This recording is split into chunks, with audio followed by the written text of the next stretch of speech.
Friends, if you're looking for real old school laughs, you're in for a treat because we've got them right here. Flip City Magazine. Remember Mad Magazine? Then it went woke? Well, don't worry. Flip City has no chance of going woke. That's right.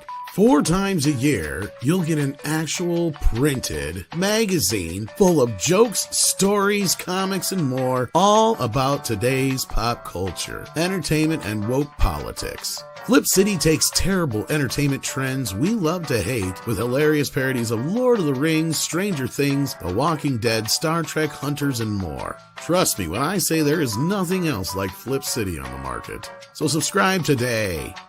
It will be delivered in print, or you can even get it digitally if you're one of those wacky Zoomers. Either way, follow our link and sign up today, and if you put in midnight, you get an extra 10% off.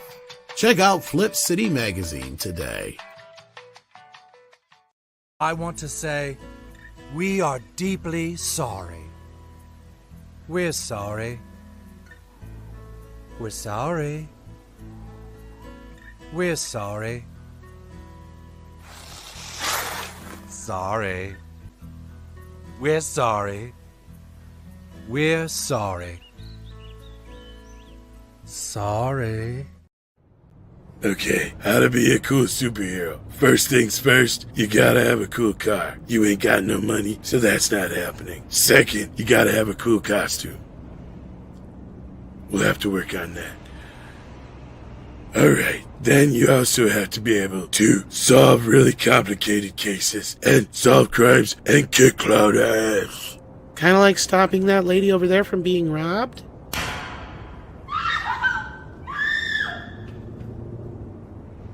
Are you fucking serious? That dude's got a gun, okay? Let the real cops handle that. We only go after people like the Joker and Penguin and Poison Ivy and occasionally Catwoman, depending on what kind of mood she is that time of the month, okay? We don't deal with that kind of stuff. You're scared of guns, aren't you? Fucking terrified. Nope, Batman don't do guns.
We're gonna get a little bit crazy.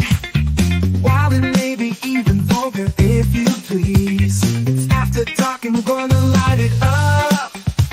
We got some fun in store for you, no tease. It's time for midnight sex. Talk a little naughty. We'll hopefully make you chuckle, but we ain't trying to hurt nobody. So get ready quick on the double, cause it's time for midnight sex. After dark. That's right, it's time for the best podcast on YouTube. Asterisk. I am Tom Connors. Welcome to the program. We're going to talk about Gina Carano and more tonight here on Midnight Fetch After Dark. Also joining me right off the bat is Mr. 32 Flavors of Nick Weiser. Well, hi. We're just co-hosts tonight. It looks like We for are now, co-hosts. Well, Price will be here soon. But at hello, least Price, chat. yeah. Hello, wrenches. I see you all out there. Thank you for doing your wrenches services, Daryl Brewer and Mr. Red Shirt. Yeah, obviously there's some pretty big news that actually happened today. Like not like a ton of things happened, but there was a really significant piece, and I'm happy to talk about that, Tom. Yes, a significant piece, which is sometimes what I call my penis. There's probably a lie, I That don't was know. good. I like that. I like it a lot. So how you been? What you been up to? Actually, I finally was able to squeeze in some time today. I actually recorded a video. It'll be out either tonight or in the morning. It's about a really usually I don't cover this type of stuff because for me it's just kind of drawn out, and there's also people who do it really well. But every now and then Nick has to step in and be like, you know what? This one calls out to me. And there's this horrifically bad Blue Beetle comic that came out this week.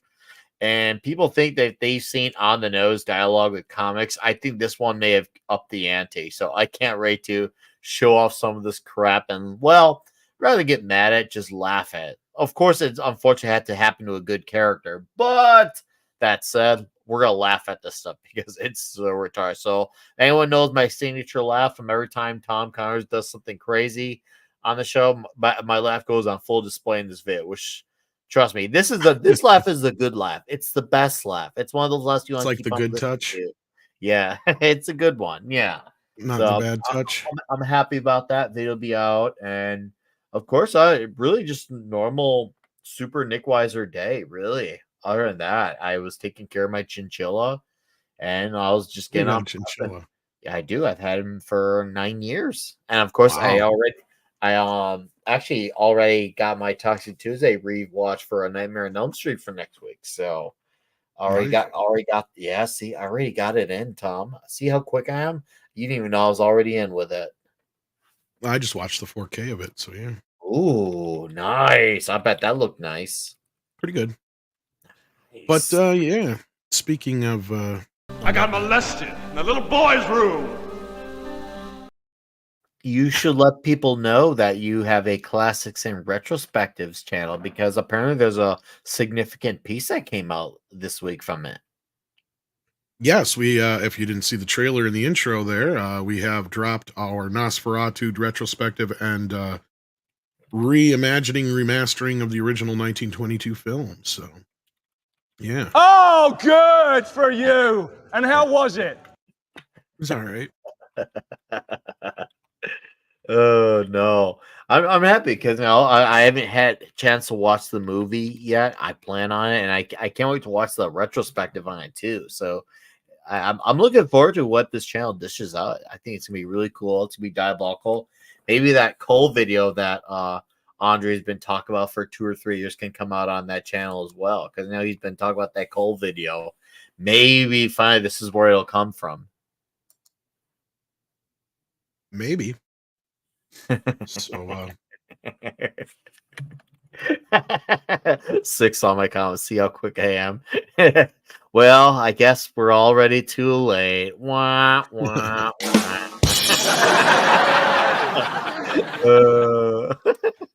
I'm sometimes, it is about how you finish, and if you're nice and swift.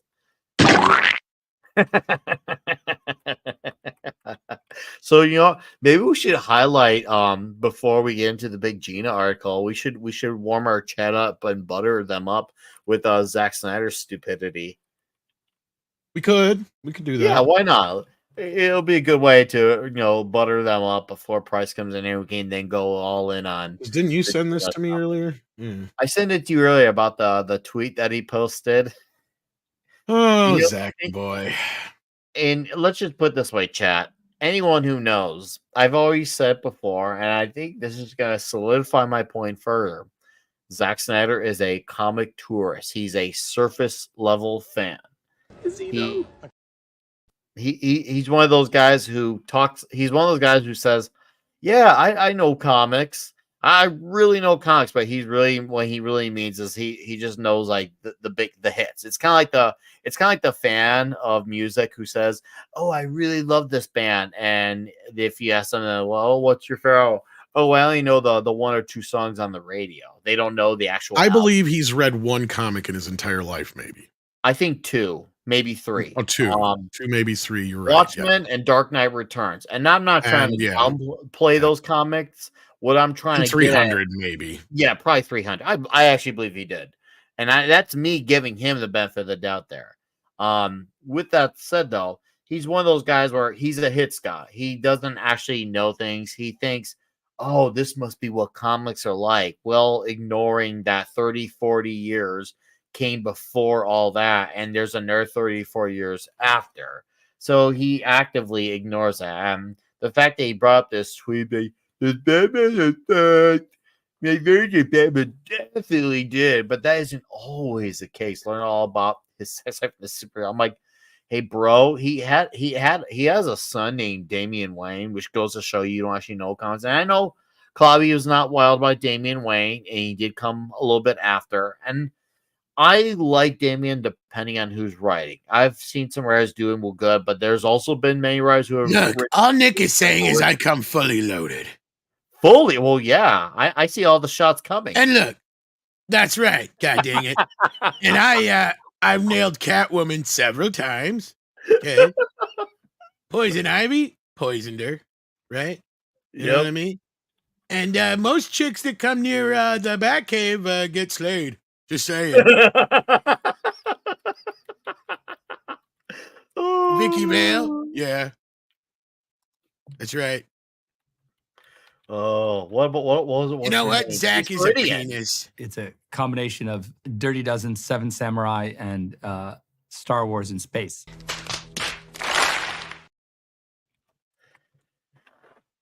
So yeah, let's take a look at this article that you sent article me here. is even worse. So I looked into it because I was wondering if like Zack, like I don't even know if we could show that picture. Jesus. Zack, like I was thinking, I wonder if he commented like on any of it. He doesn't, but it's really just an article of other people with opinions.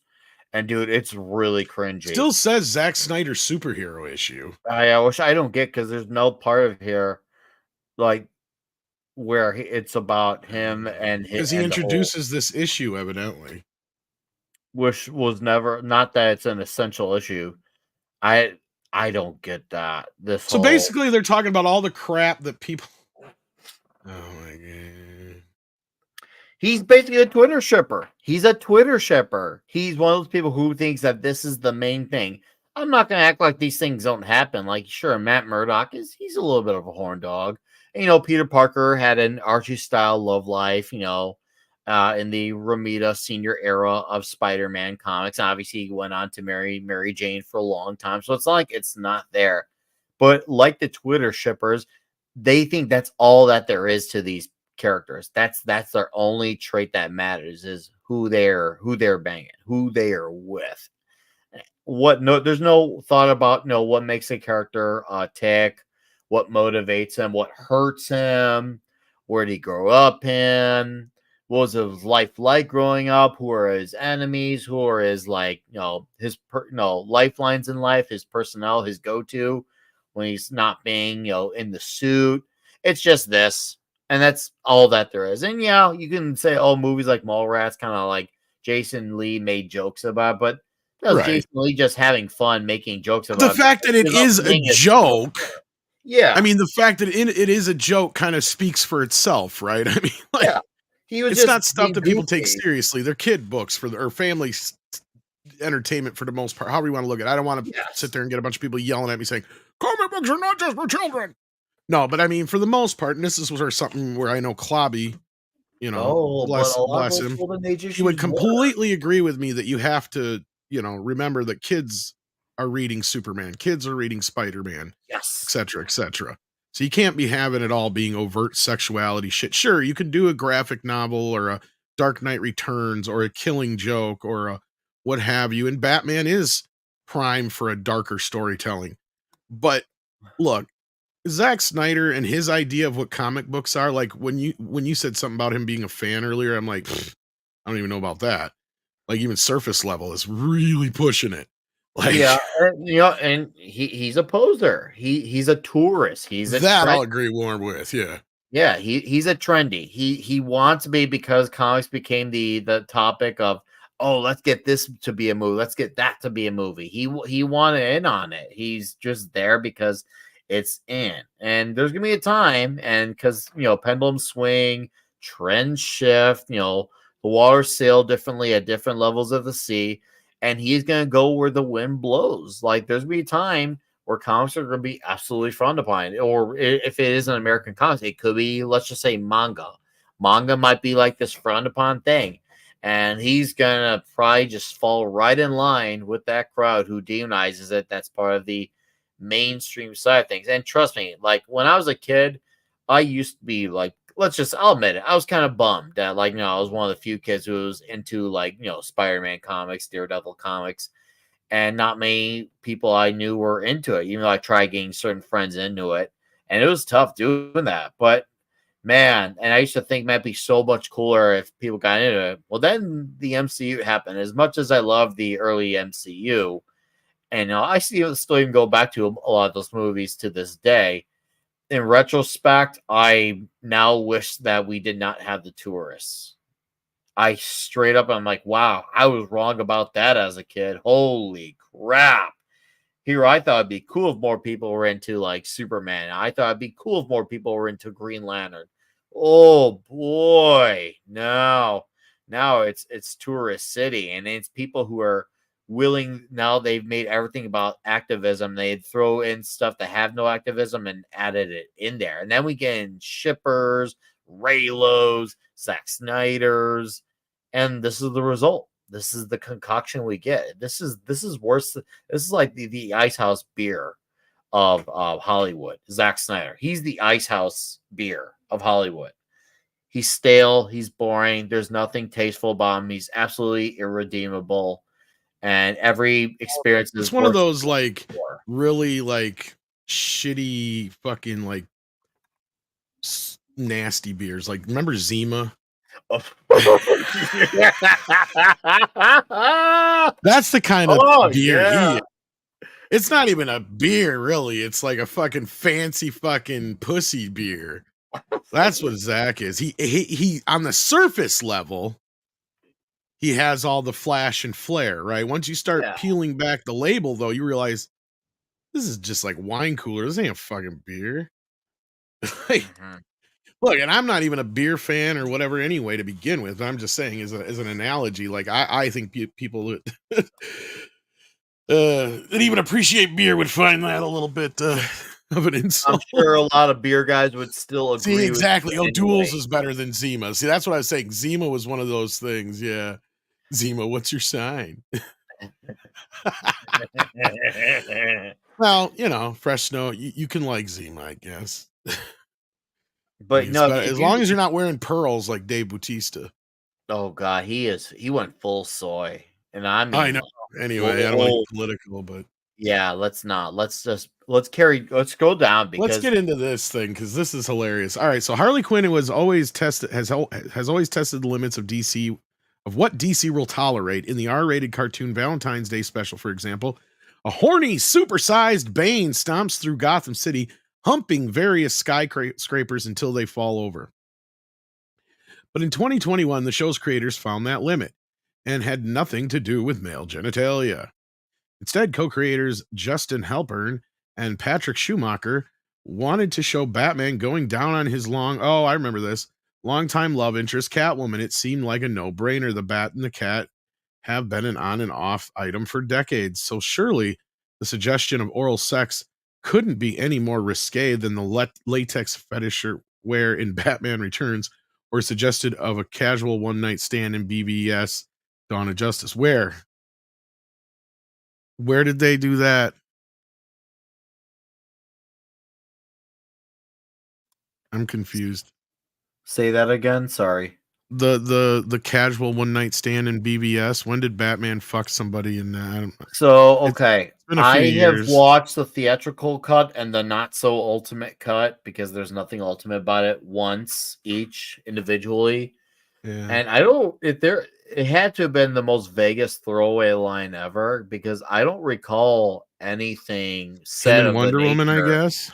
Like there was nods to Jason Todd, obviously with the suit and the Joker spray paint on it and the crowbar.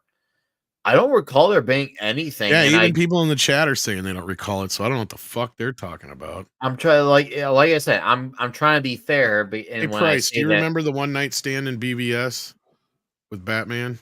I was don't. wondering if it was just slightly mentioned, even if it wasn't shown. I know it wasn't There shown. was a I know one that night for a stand fact. in Batman versus Superman. Exactly my point. Anyway, this article claims there was. Between who and who? Exactly. Well, Batman and somebody. I would assume it would be Wonder Woman is what I they're think he's claiming. referencing Catwoman. Batwoman and wait, what?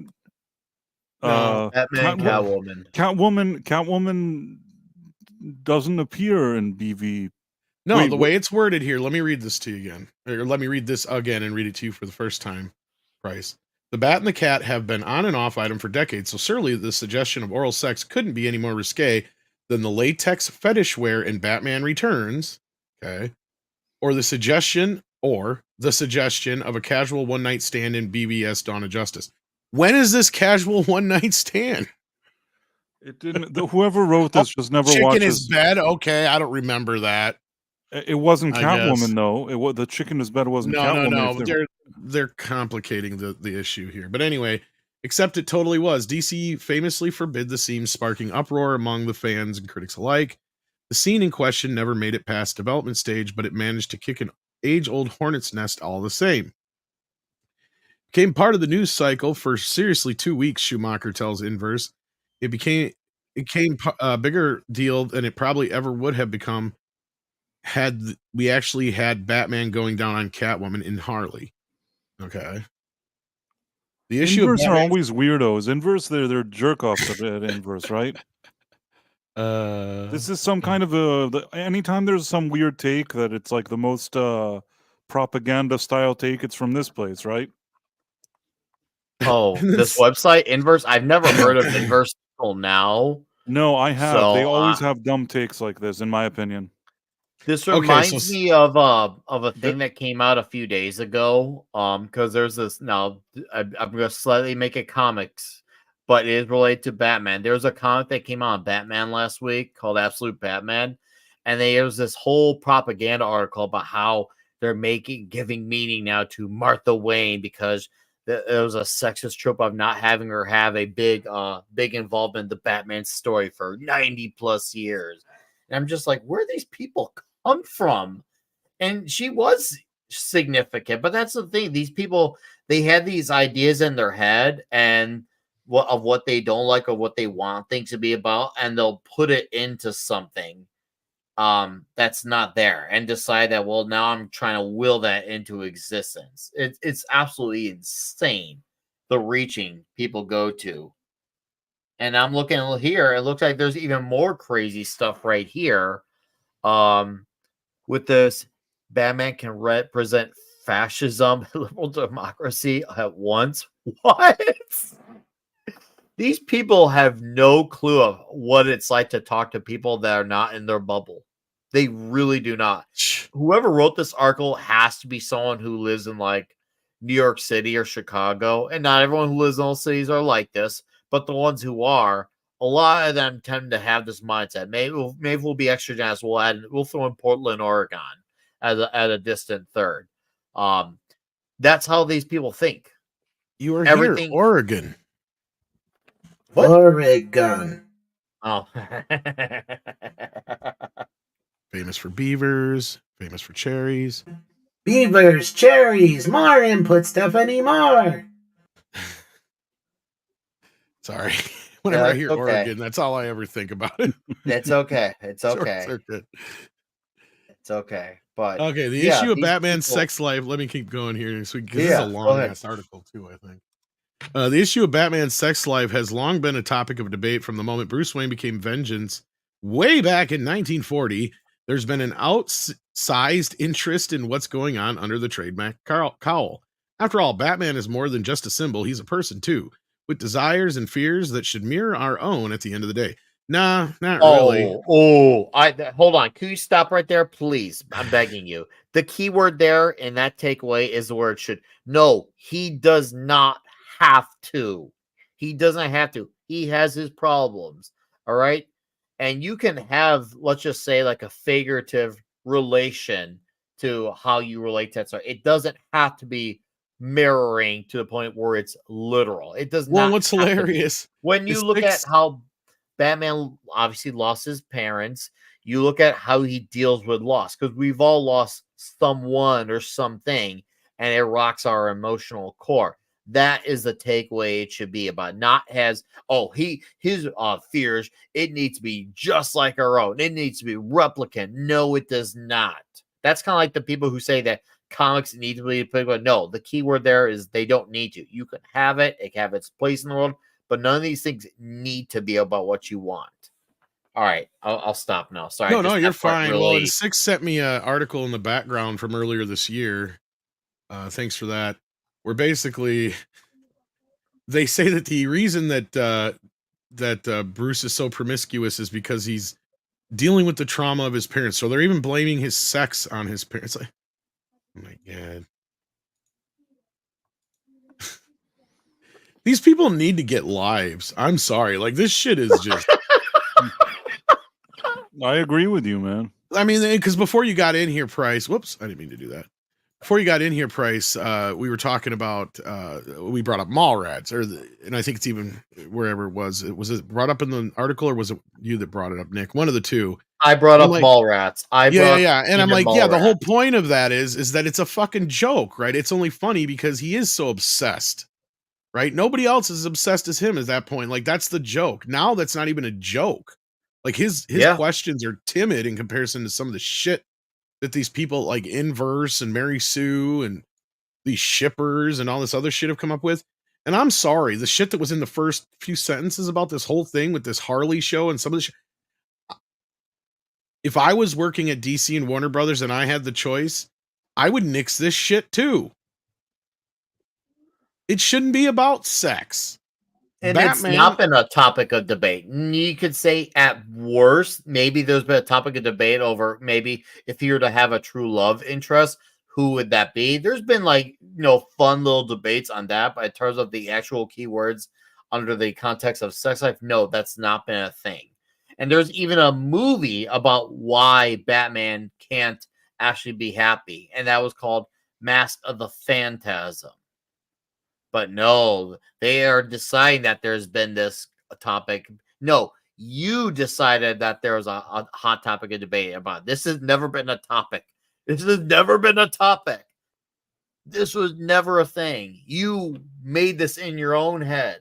We need mental asylums again, straight up. We need mental asylums, and we need people put in these things because we have mental people walking among us, and we should not be having them run our lives with articles like this. Oh God. That from the night before. Because I always say, Batman fucks to forget for sure. I'm trying to think what other article. They've had some really dumb ones in the past. Because he has huge trauma, right? I think that you wonder why he's a playboy. It's because anybody, that's a common, fucking forget is that's a real thing. That's a way to fuck and forget.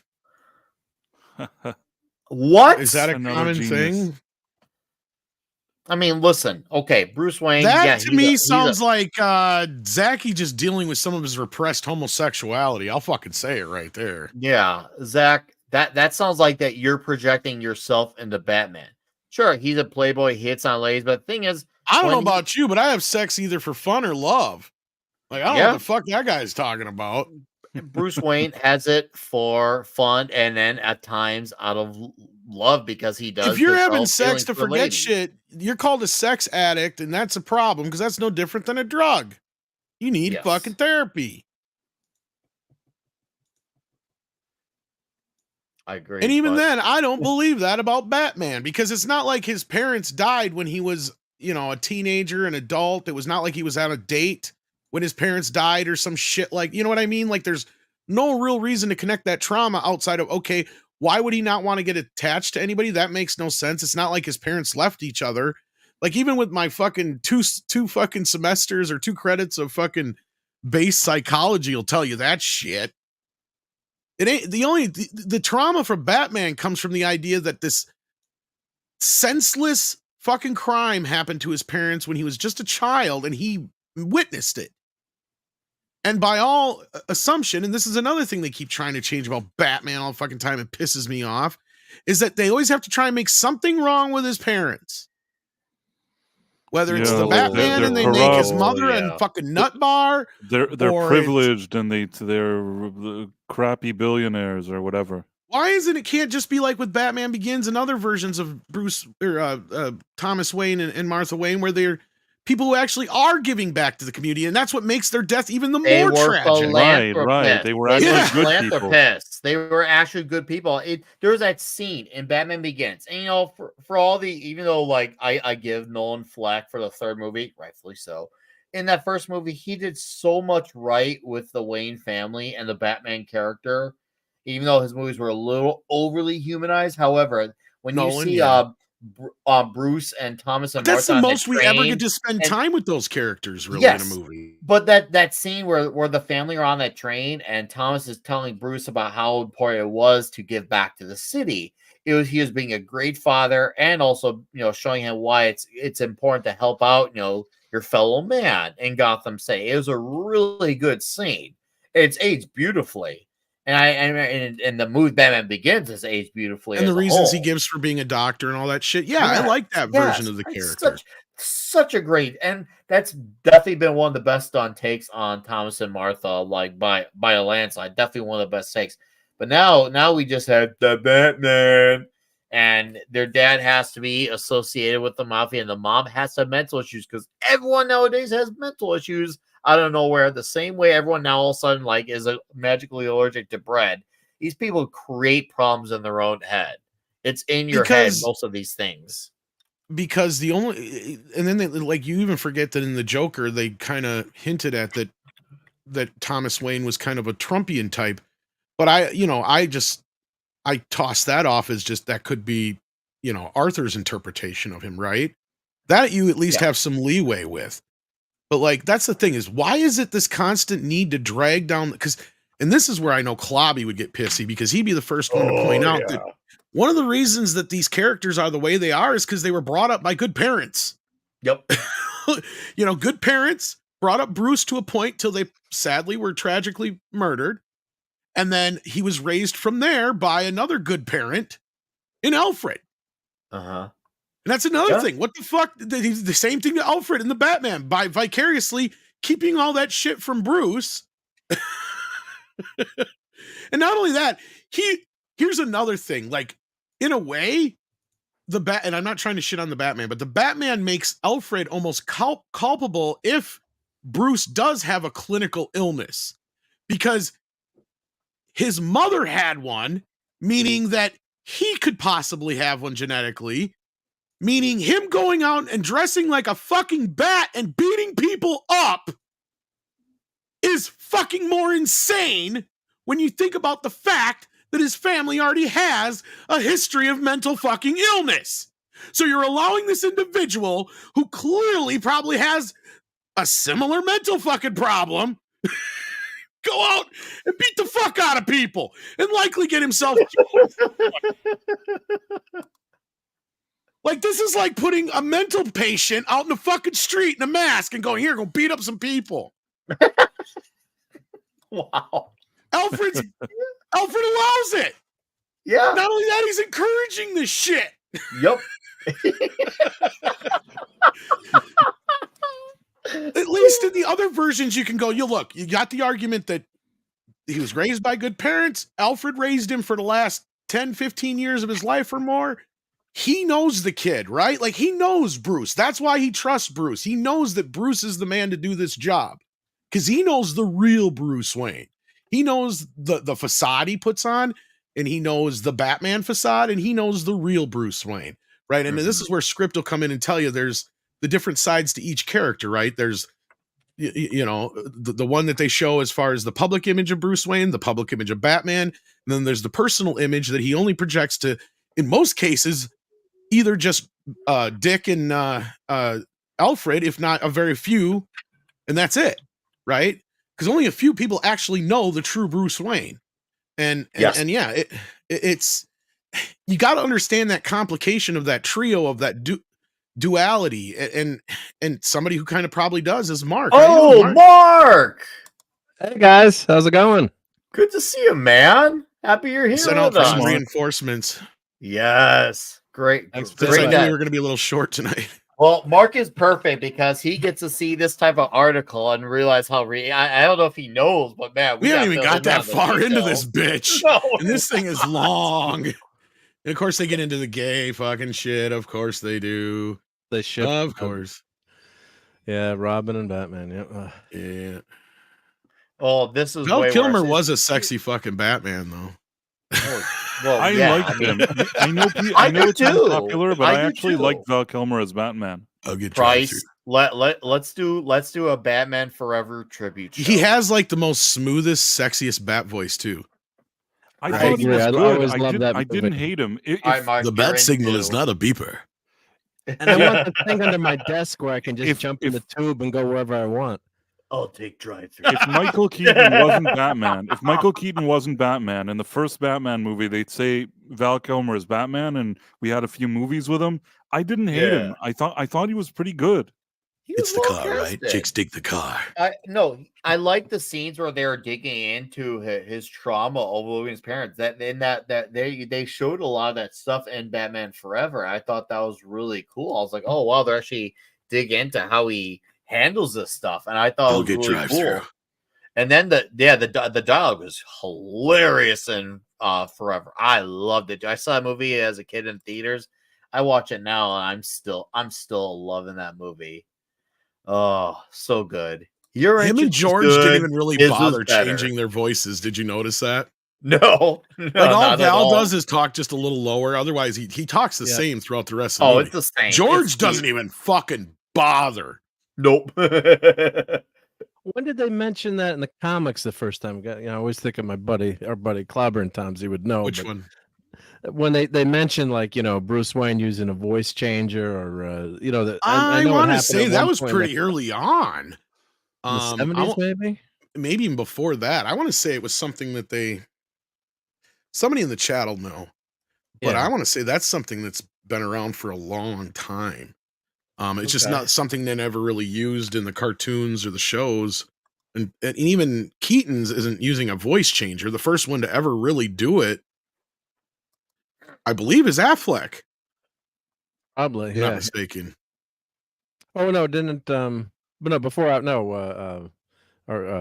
Batman Begins. You sure he did in that one? He tried, didn't he?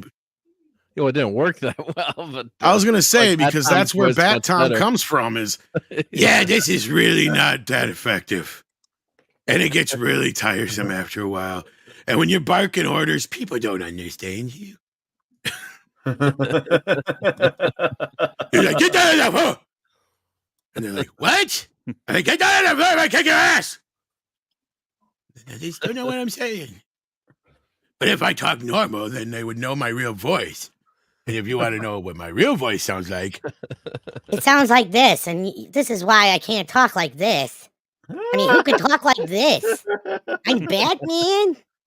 Oi. Oh. Just for that, I got to change my avatar now to Thing Batman.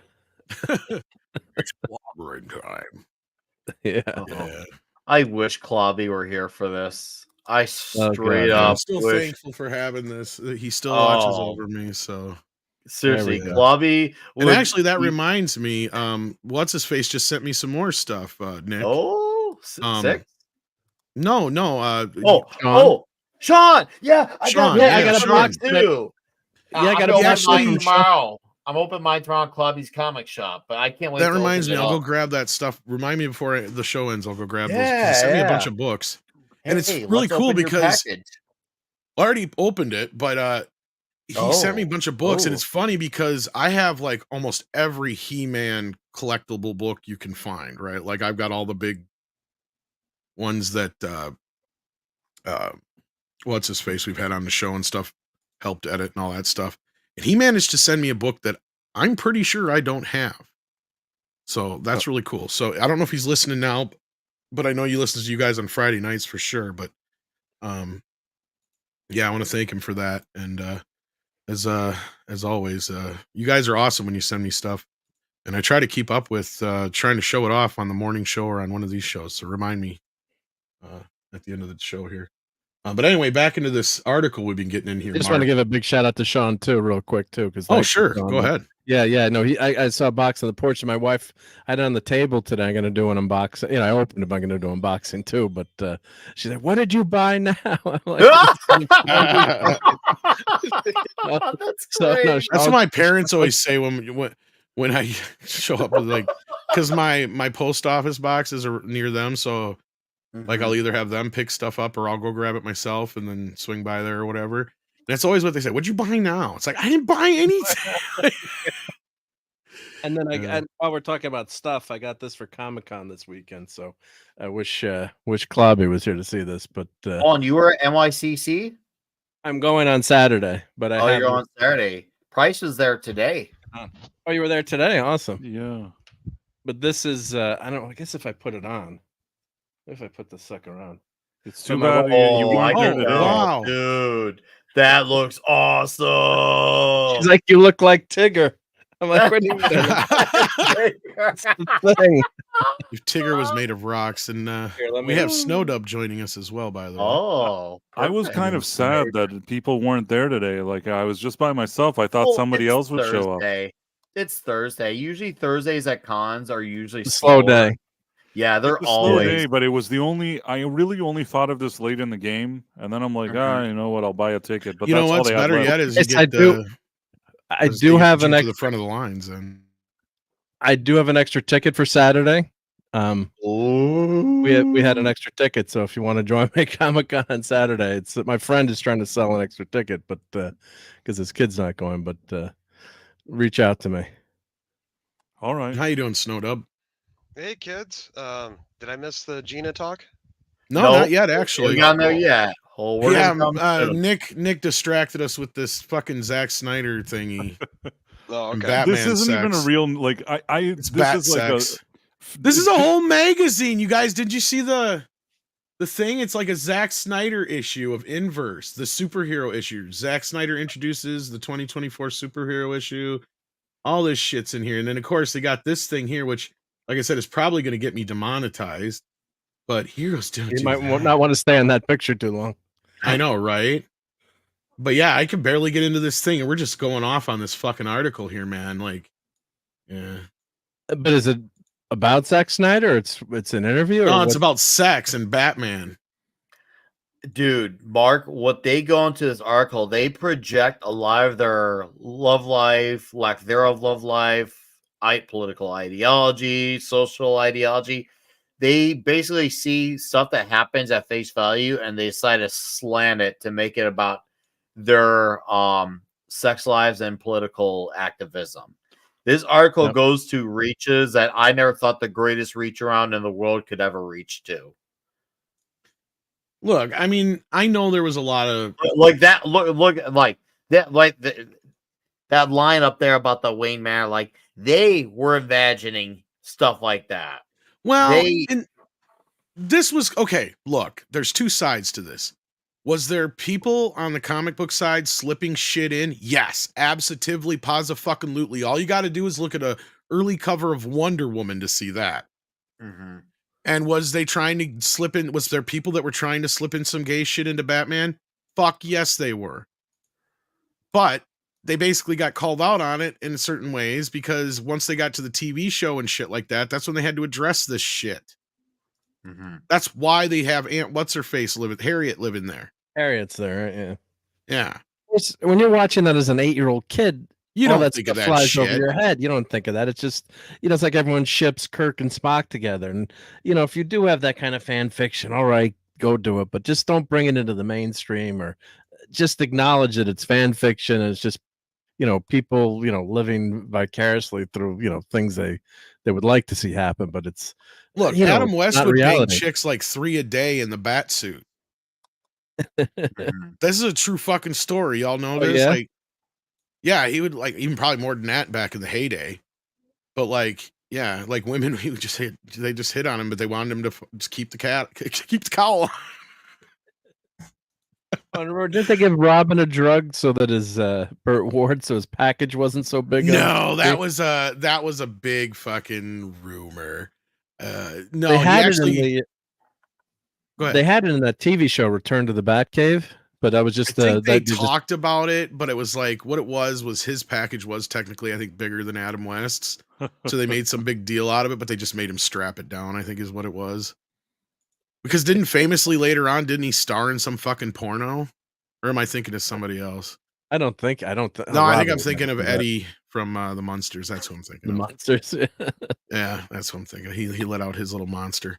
But no, like they've talked about it in the past. I just remember in some interview going, like, just Adam West just going, "That suit got me laid so much." It's like I had so much pussy. Catwoman must have been jealous.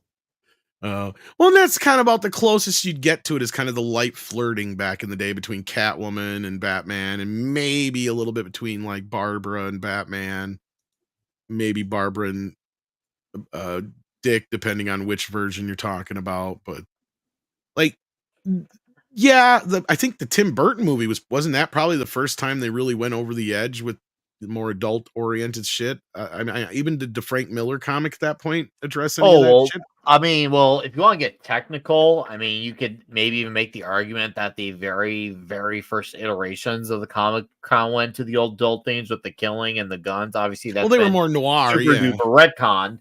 But outside of that, it was right around the mid '80s. Is when The Dark Knight Returns and Batman Year One hit. Which were both Frank Miller stories. One had Frank Miller doing the art, the other David Mazzucchelli.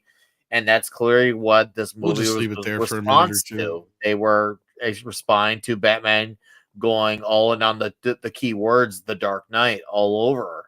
And now, of course, then you have a bunch of other stories pop up at the time. A Death in the Family, The Killing Joke.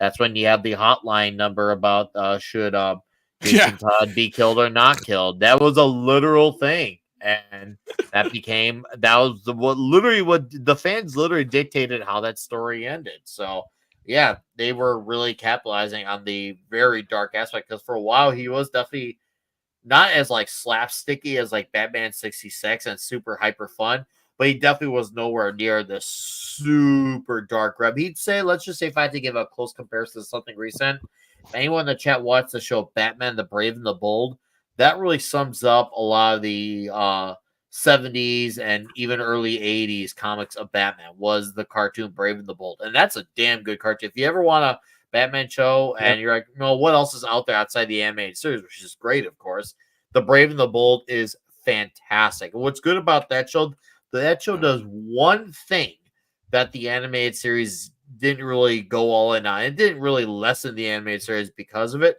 But what the Brave and the Bold did right was acknowledge the greater DCU. The animated series obviously was very self-contained, but this show like has almost a guest character in almost every episode, and they're always utilized very smartly. They're not just there to say, hey, look, we got Dead Man on the show. No, there's a reason and purpose for each character. Each character is there for a specific villain and story. So there was thought put into this. And I think even Klobby, actually the showrunner or writer of Brave and the Bold, he saw Klobby's episode on the Brave and the Bold. He liked it. So let that tell you something. So do it for Klobby. Commented on Twitter. Yeah, he was really happy. Twitter. Yeah. And I'm like, Mike, why don't you ask him to come on the show? And he's like, he's not going to come on my show. Typical Klobby. I wanted to say a quick thing about Michelle Pfeiffer. Not only did she set the bar as Catwoman, I mean, she was at her sexual peak at that point, and a guilty pleasure of mine, guys, and laugh at me if you want, but I love Grease 2. And because of her in that movie, I mean, I know it's corny, I know it's cheesy, I'm sorry, Tom, but Grease 2, man, I could watch it any day, all day. You're the first person that's ever said that. I know. That's one of my weird with a movie penis fetishes. Yeah, I know. But I don't even know if without a penis I've ever heard anybody say it. I know girls who like Grease too, but I mean, yeah. Well, my mom loved it, so she made me watch it when I was young. It has a song about bowling, for Pete's sake. But Michelle Pfeiffer on a bike. I do like I'm Michelle not Pfeiffer, though. denying I'll give that, you that. Yeah. Funny thing was that I was talking about when I got to go see the world premiere for The Wrath of Khan and meet Leonard Nimoy, because one of my classmates, her uncle was the head of Paramount at the time, and they had a choice between Grease 2 and Wrath of Khan. And of course, it was a Catholic school, so they were staying far away from Greece, thankfully. But you would have been the only one that would have been happy about that. But that was one of the most memorable nights of my life, seeing Wrath of Khan with meeting Leonard Nimoy. But yeah, it was funny. They had a vote like, do we want Grease 2 or Wrath? Yeah. Come on, you guys want to be a cool rider. I was at a Leonard Nimoy panel today. Tom. It's too bad Snowdub died on the way back to his home planet. I think that's the first time I've been tuck and rolled on Midnight's Edge. I think so. I think you're right on that. So finally got it. Just don't mention you love Highlander 2 next. And I would love it. I would love to keep talking about this Batman thing because this is hilarious. We didn't even get that far into the article, and thank you for that, Nick. But we'll have to come back to this because we're already almost an hour into the fucking show. You could probably do. We haven't even got to the main panel topic. off that article. Seriously, I mean, you could probably do a video for it. I'll send it to Andre. Yeah, just have him look at it. Even if he doesn't do a video, he'll laugh at the ridiculousness of it. Hey, maybe we'll talk about it on the morning show. Yeah, let me see. I'll put it to everybody. Yeah, in the highlights for the morning show. Maybe the stuff that stands out the most. But I almost feel like we got to wait for Paul to talk about that because Paul knows everything about being gay. So, nah, he'd appreciate that joke. But no, we got to talk about this because this was big news today because everybody kind of jumped the gun on this subject when it first came down that they were looking into whether or not they were going to toss out Gina's case. Originally, what the judge was saying was that she wanted to look into it deeper to make sure that, you know, their I's were dotted and their T's were crossed and all that kind of stuff. Make sure there wasn't a possible case here before deciding to just toss this out. And basically now where we're at is that decision. And that decision is we are going to trial, kids. That is right. So Disney loses latest attempt to stall trial over Gina Carano's Mandalorian firing sex discrimination case goes before jury next year. That's right. Unless there's a shift in legal force or a big buck settlement. I said big bucket instead of big bucks. Yeah. Settlement. The Disney and Gina Carano will go head to head next year over the former mixed martial artist 2021 firing from The Mandalorian. That trial will start September 29th, 2025 to be specific. So just under a year away. After having beaten the Mouse House and its Daniel Petrocelli-led legal team's move earlier this year to get her Elon Musk-backed sex discrimination and wrongful dismissal suit tossed, Carano. Oh God, I cannot read today. Plus, this is really. You want me to read it? I got it. That's my problem. Is I got it too small. There you go.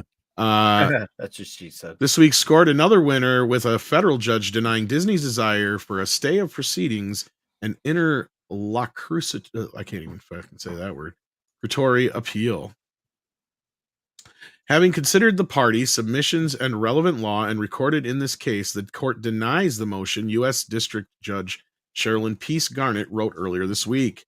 In refusing to give green light to Disney's hopes of taking the matter to another court and overturning her July 24th decision rejecting their motion for dismissal, the ruling has set the clock ticking on the trial. In fact, with her previous ruling being challenged by the very nature of Disney's latest motion and desire for an appeal, Garnett made sure to knock down any notion Disney and its outside counsel may or may not have had of getting the upper hand. Ooh. Defendants do not, however, explain how the Ninth Circuit Court opinion affirming the court's order would alleviate the burden of responding to the discovery plaintiff has propounded to date, nor is it apparent to the court how such a decision could provide such relief, Garnett writes in the 10-page order. In any event, arguments regarding discovery, which the court notes, were not an issue in the order, do not appear to have any bearing on the termination of litigation, and do not persuade the court that a certification is appropriate here. In other words, don't waste my time. We're all adults here. Yeah. In fact, I don't even know if they're going to address this, but I have an actual quote from the paperwork itself, which is interesting here. Let me bring this up. Well, get it up. Yeah, baby. Well, the big thing about this is the discovery. Disney's not going to want. Nope. The discovery is I don't think they'll settle, but they might want. They'll try. They'll try, but she ain't going to settle for next to less than what she asked for. So look at this here. It's. Well, I was just gonna say she's pretty wealthy to begin with. Isn't her family very wealthy? And she's doing she's well off with her family involved. Yeah, but it doesn't matter because Elon Musk is bankrolling this. Yeah, he's the one doing this. She ain't out anything anyway, and they can try all day long to try and starve her, but they ain't gonna. Defendants might, with a more developed factual record, be able to prevail on their First Amendment defense on some or all of the plaintiff's theories of termination-related liability. The court will not certify an appeal, a straw man argument conjured up by defendants in an apparent attempt to create conflict between the order and the case law considered therein. So, like, they literally called it a straw man argument in the paper filing. That is not. That's kind of okay. Even though I agree, I do kind of find it. Is it weird that I kind of find it odd that they use a not so legal term in a legal? Is that not a legal term though? I don't know. I was hoping to get an answer on this, but that feels a little bit more opinion based. I mean, don't get me wrong. Gina got screwed. And she absolutely no, you can deserves define what a straw man argument is, and I mean, so you can kind of clear cutly say like, no, that's a straw man argument. Okay, no, I would argue anyway. I'm not a lawyer. I want her to win for the right reasons. That's all. I do want her to win, I want her to win fair and square here. The judge just saw how ridiculous the claims that Disney was making and the arguments that Disney was making were, right? Like I feel like you're right in that regard. I feel like he could have just said something along the lines. Usually when someone doesn't have a case, they usually say something along the lines of there's no meritus or baseless or I like they usually use something else.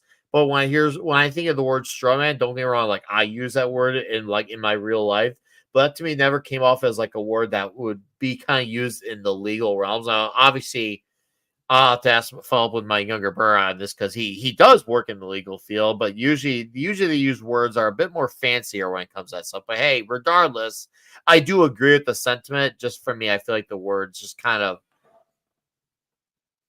off. But hey, either way, it is a straw man argument. I am understanding. I know Zero said, why am I nitpicking that word? Maybe that's just my OCD with words and the placement of it. That's all. So nothing to see here. I still want Gino to win this, and I still feel like she absolutely got screwed. And I hope Dirty Laundry does come out from this. Don't get me wrong, chat. I do want justice being served. It's just something about the word just seemed off. That's all.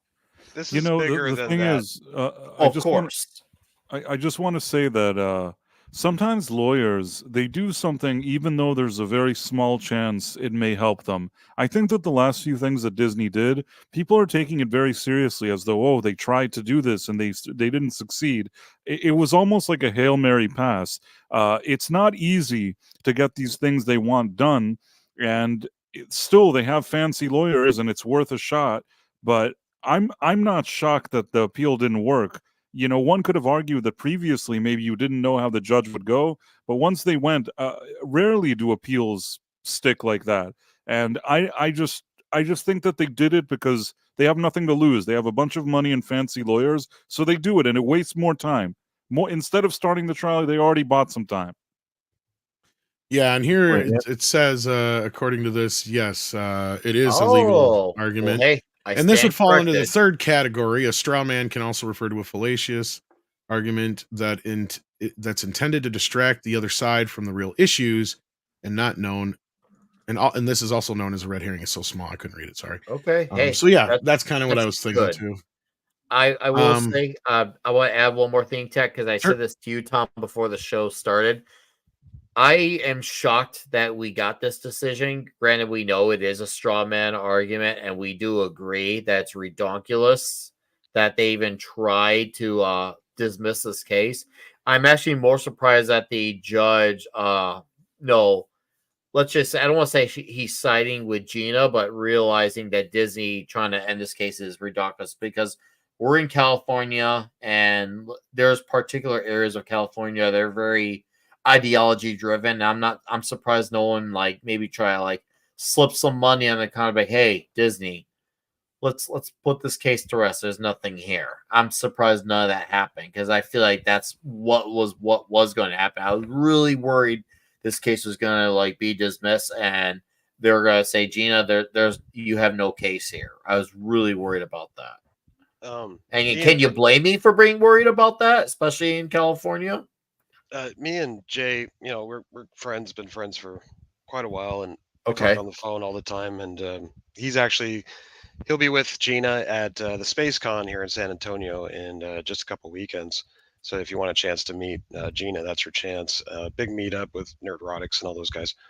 Anyway, long story short, this is bigger than all of that. What this is part of the culture war, because what Gina and Elon are doing is they're basically pointing out the fact that what you can or can't say working under a company is basically stopping these celebrities from having their own opinion. So if you're not in their think tank and you're not saying what they want you to say, and then you're in the wrong for that, and they're firing. That's the discrimination right there. It's all back to the First Amendment. Course. It's all and back they're using California's quote unquote woke laws against it. Meaning, in the past, they used to create these laws in order to protect people from the other side that they want to say all this stuff, and it's meant to protect them. They're sort of using the same laws against them, if that makes sense. Which is smart. It is a good. It's one of those things where, okay, hey, you set the precedent for these laws. Okay, well, now we're going to use your logic or lack thereof against you. So I do agree with that.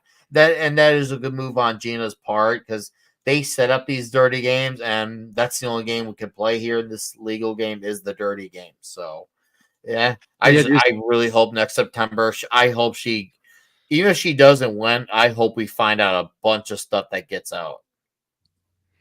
Yeah, I was just reading that Schultz, the guy that just comedian interviewed Trump, I just put it in the private chat, but he had a gig set up in a Brooklyn venue, and after he had Trump on his show, they canceled the gig for no reason. Of course. It was all set up and ready to go, but that's the problem. Like if they, it's not like you're saying, "Oh, I don't want a Yahtzee or some terrorist on my show." These are just people giving their political opinions, and half the country has these opinions, and you can't shut out one side, and you've got to treat everyone equally. So the huge problem is for Disney that the people on The Mandalorian made some comments I would say were even worse, and theirs was worse. Nothing happens. Actually, she said she said something historically that was true, and she was trying to apply it to something that she was going through, which somebody might say, I don't agree with you that this is the same thing as what you're going through, but I don't think that there was any real malice in what she was saying. She ended up being right, though. She ended up being right.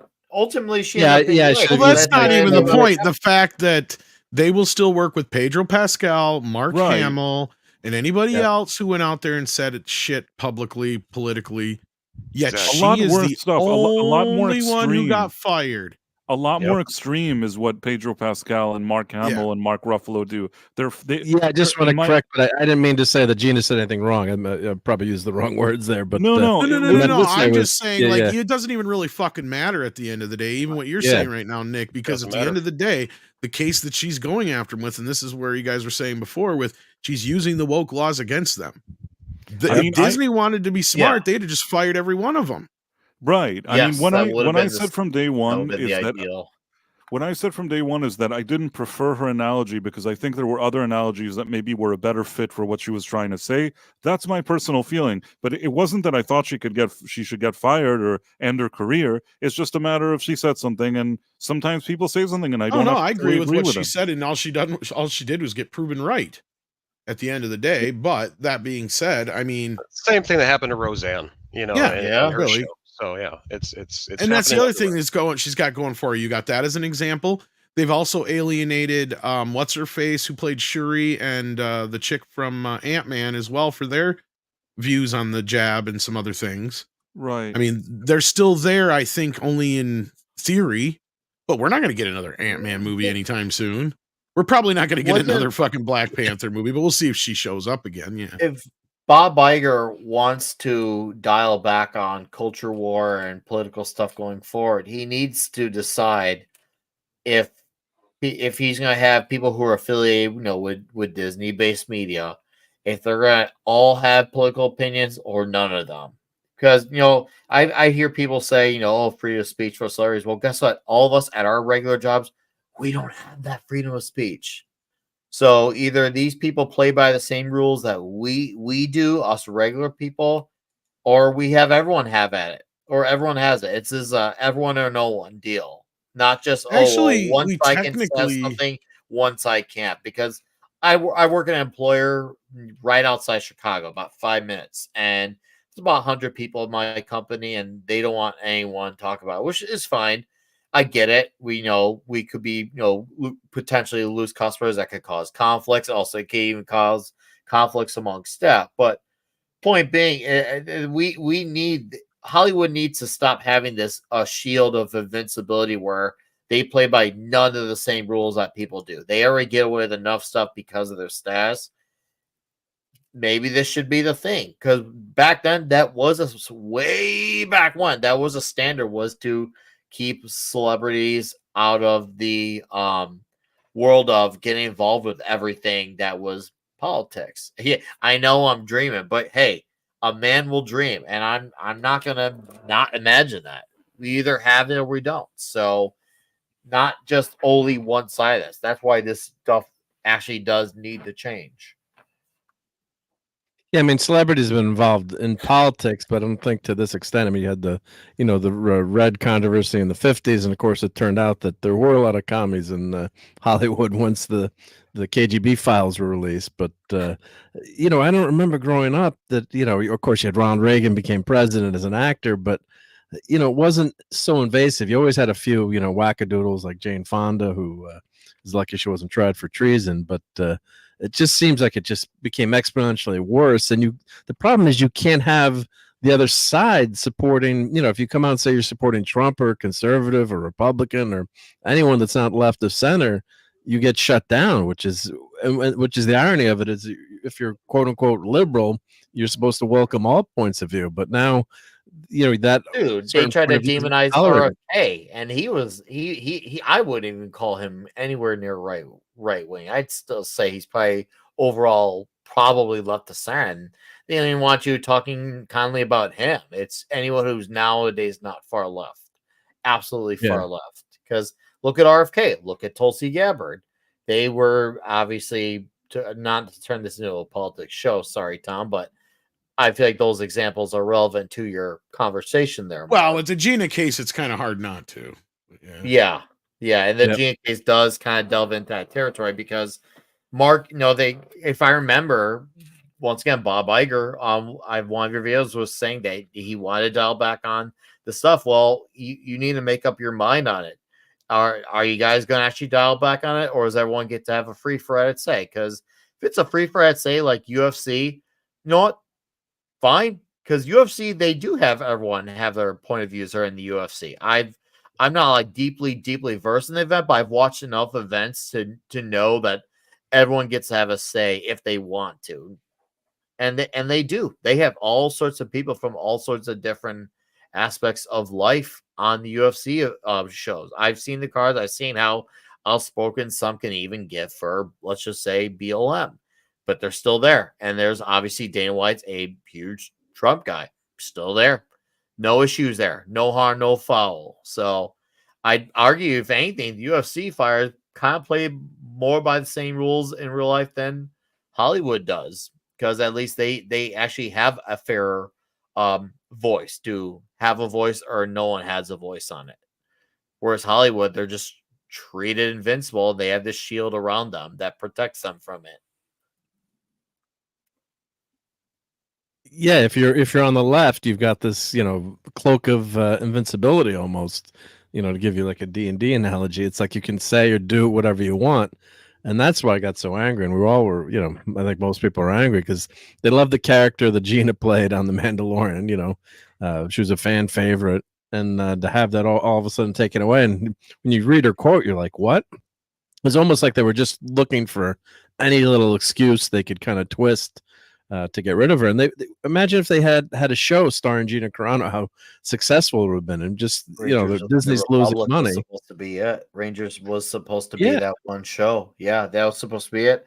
You know, I'll keep it real, Gina. Like she was fine as a character. She wasn't to me like anything to write home about, but she was serviceable.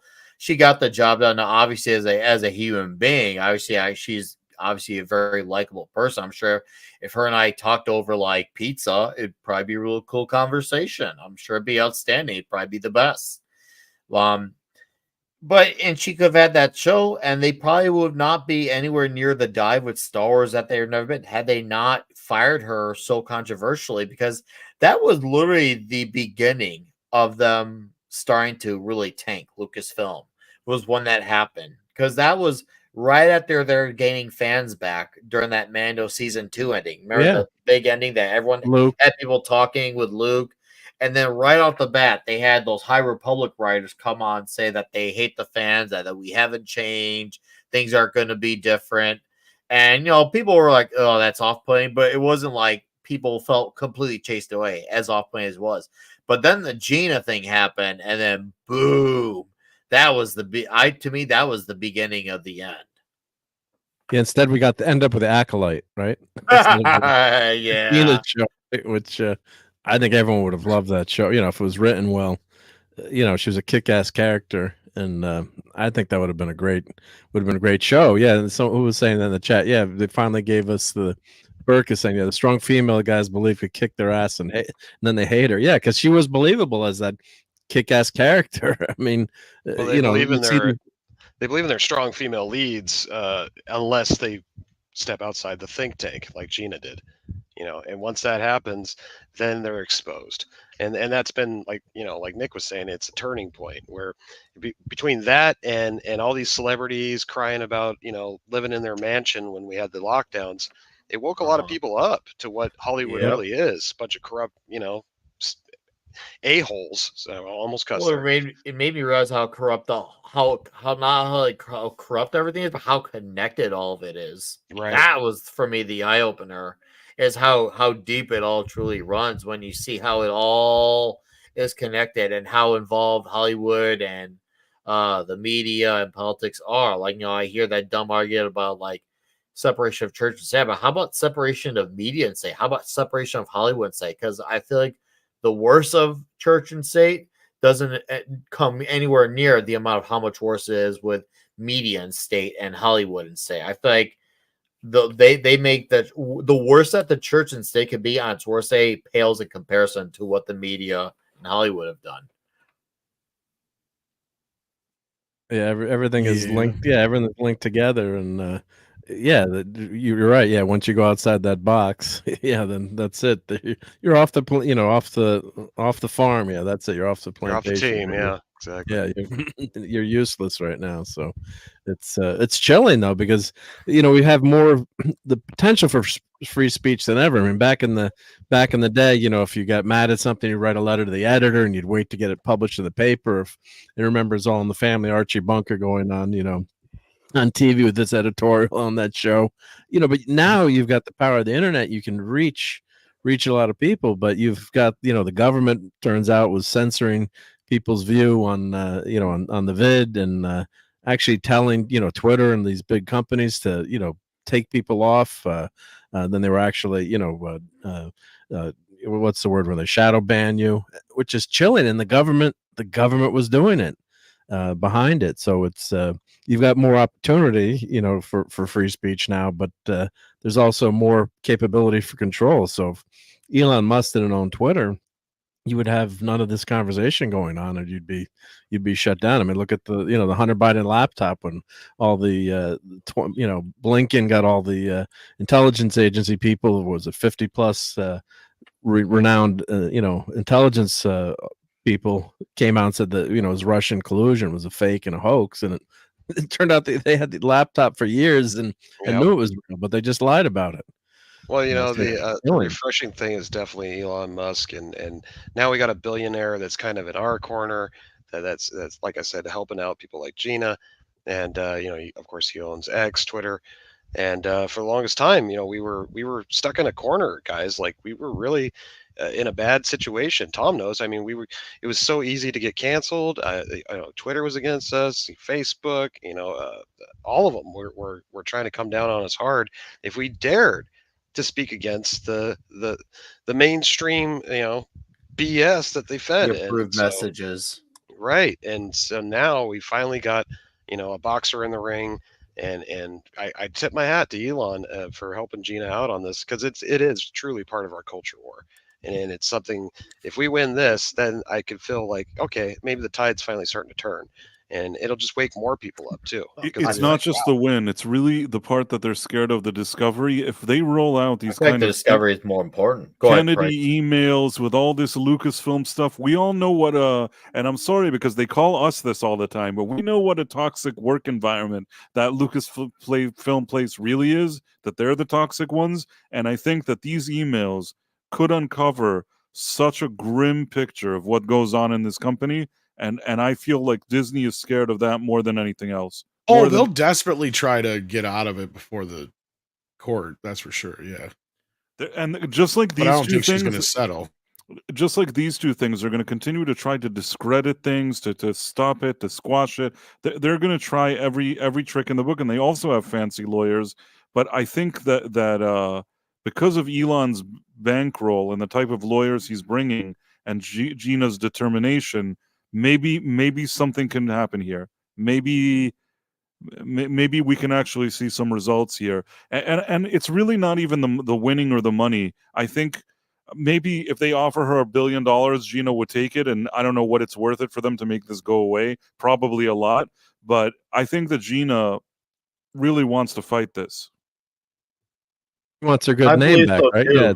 Right. Yeah, she wants to be able to have her career back because she is absolutely hardcore canceled. Because remember, she didn't just get fired from The Mandalorian. She got basically barred from mainstream Hollywood. She lost her agent. She got blacklisted like no other. They're trying to do a public humiliation since she wouldn't do their humiliation ritual on a Skype stream or stream, whatever it was. Yeah.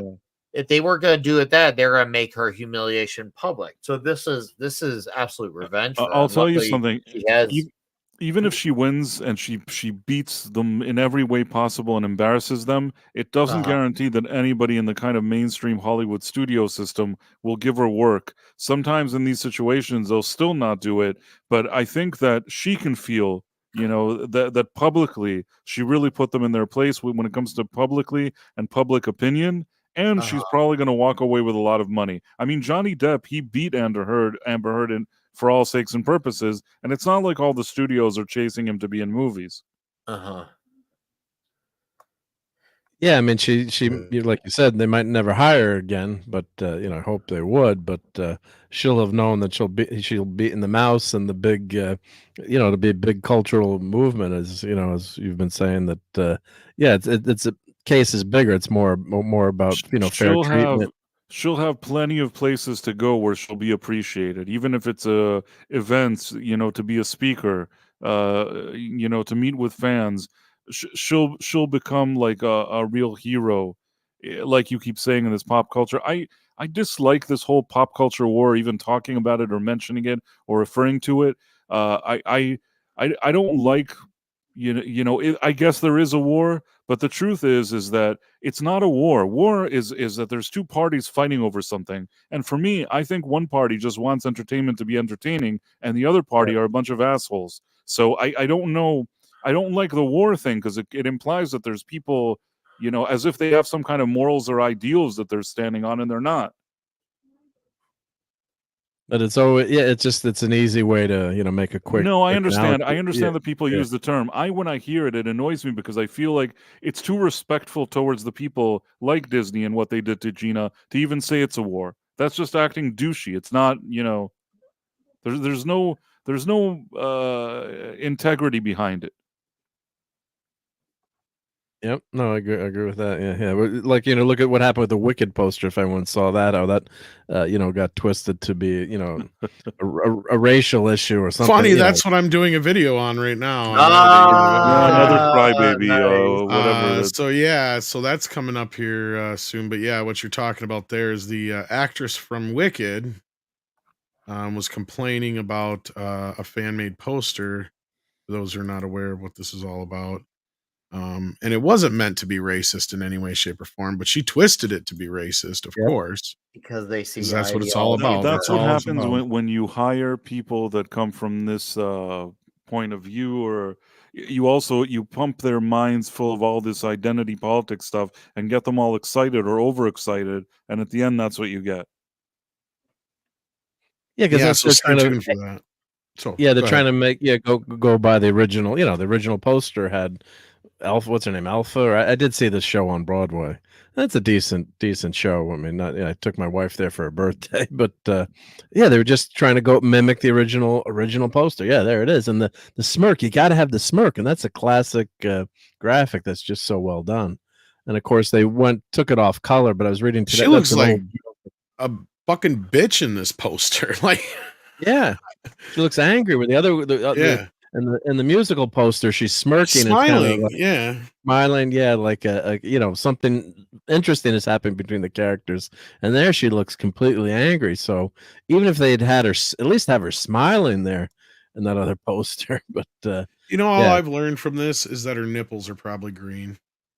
That was the randomest comment ever. Probably like a dark green, I would think. Exactly. Snow knows what I'm talking about. Yeah. I wouldn't know, but I believe you both. Are we going to tie blue milk into this somehow too, or no? I don't know, but let's see what you guys are talking about out in the chat. We got Jason Webster here who says, Tom, what an amazing job you and Andre did on Nosferatu, the Midnight's Edge experience. It is right and respectful way to restore a classic. Well, thank you, Jason. In fact, you can check that out yourself if you haven't yet by clicking on the pinned link at the top of the chat. And thank you again, Jason. Chinatsky's in the house. How you doing? Says, yet they never made Batman and Robin a couple. Exactly. For reason. Dira sends in 2 and says, what DC character would Kilmer fit better? Well, now he's not in the best of shape. Back then, probably a villain, to be honest with you. I think he would have made an interesting Harvey Dent. Otherwise, like, I can see that I can see him being Harvey Dent. Back in the day, he could also be a decent Aquaman, maybe. He'll never top Aaron Eckhart screaming, Rachel! Like, seriously, he's like a spaz attack. Rachel! Like, oh man, that was the greatest thing ever. About your friend, Rachel! Seriously, like, man, he couldn't go fight. I'm here. Where's Two-Face? I heard him screaming at Rachel. Rachel! I'm gonna punch you. Rachel! Oh, that's not Two-Face. That's Nick. Rachel! Anyway. Rachel! You mentioned the cartoon, but I posted on my Twitter. This is a quick enabling, but the figure at Home Depot, the animated figure, is for sale for only $100 right now. I mean, I wish I could get it, but it's just amazing. Oh yeah, they got a Chucky one too, by the way. Yeah, there's a Chucky one, but the vampire one. Stairs and coffins, crypts, and the dark places where sunlight dare not creep.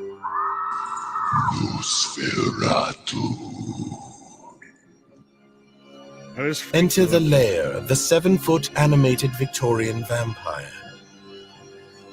Arisen after more than 100 years in repose. I need the it. silver screen's most famous. Oh yeah, I tell I need it. I tell the Stone Kid all the time. I'm like, if we ever get rich, we'll literally have our own storage shed full of Halloween stuff. Like that, it's so much fun. Some of the animatronic stuff they're coming out with. Yeah, Home Depot really is popping now. Like they had some good ones this year. I don't have no money, but me neither. or room to store them. That's the other thing. I asked my wife if I could buy it. She's like, "Are you crazy?" I've been trying to get that Nosferatu thing done for so long. I haven't got nothing up for any of my, Halloween decorations or nothing. I got to get some up this weekend. Everyone's going crazy with Halloween now. With this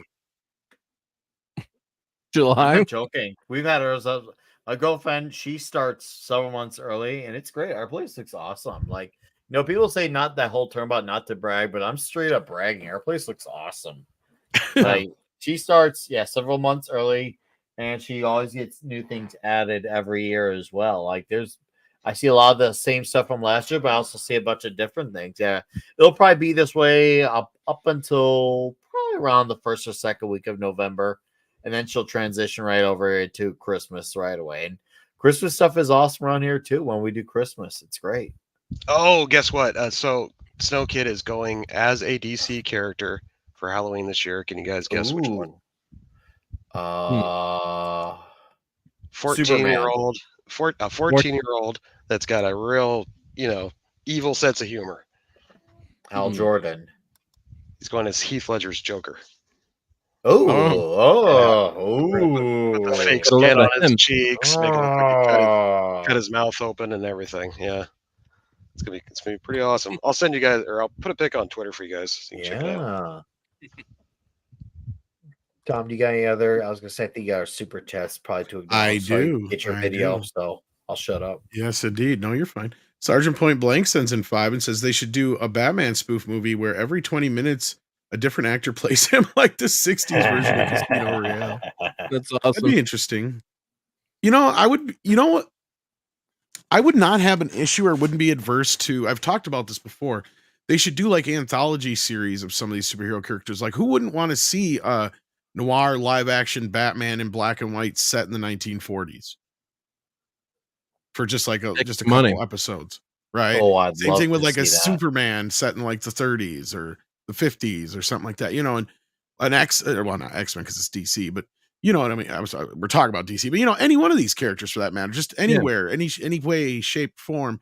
Like, I don't mind the Elseworld stuff and the other time period. Like, you could really have fun with that. I mean, I don't know, or you could have old school Flash, with Garrick or whatever and stuff like that. But anyway, I think it'd be fun.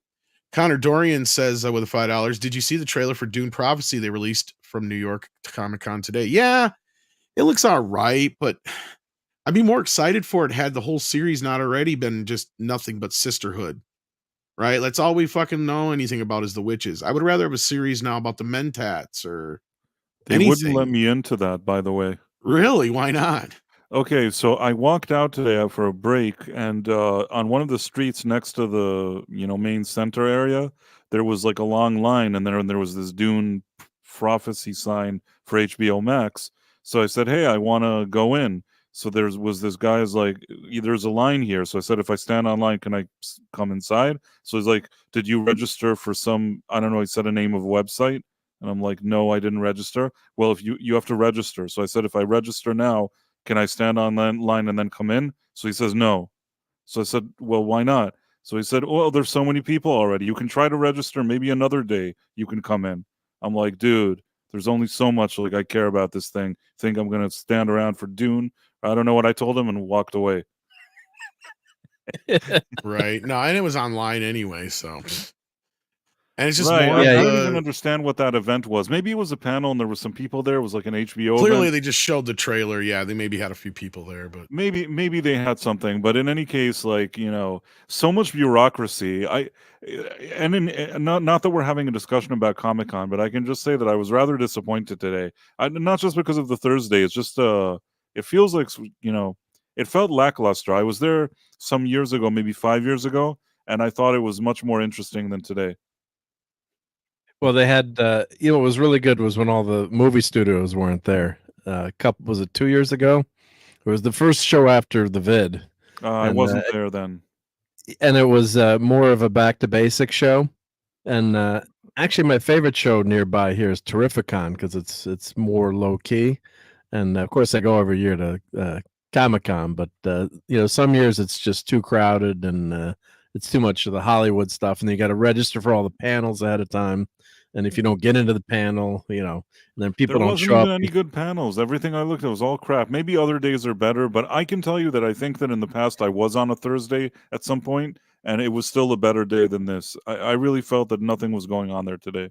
Let's be real here. The better that's an opportunity to go see what goes on at Artist Alley and give love to the actual source material. And Yep. they actually do have good people there this year. I know I could be biased and mention my buddy Aaron Sparrow and his buddy Dolan are there promoting their indie book, but there's also guys, who got like the Marvel Knights thing going. I know Jimmy Palmiotti's there. He posted about it earlier.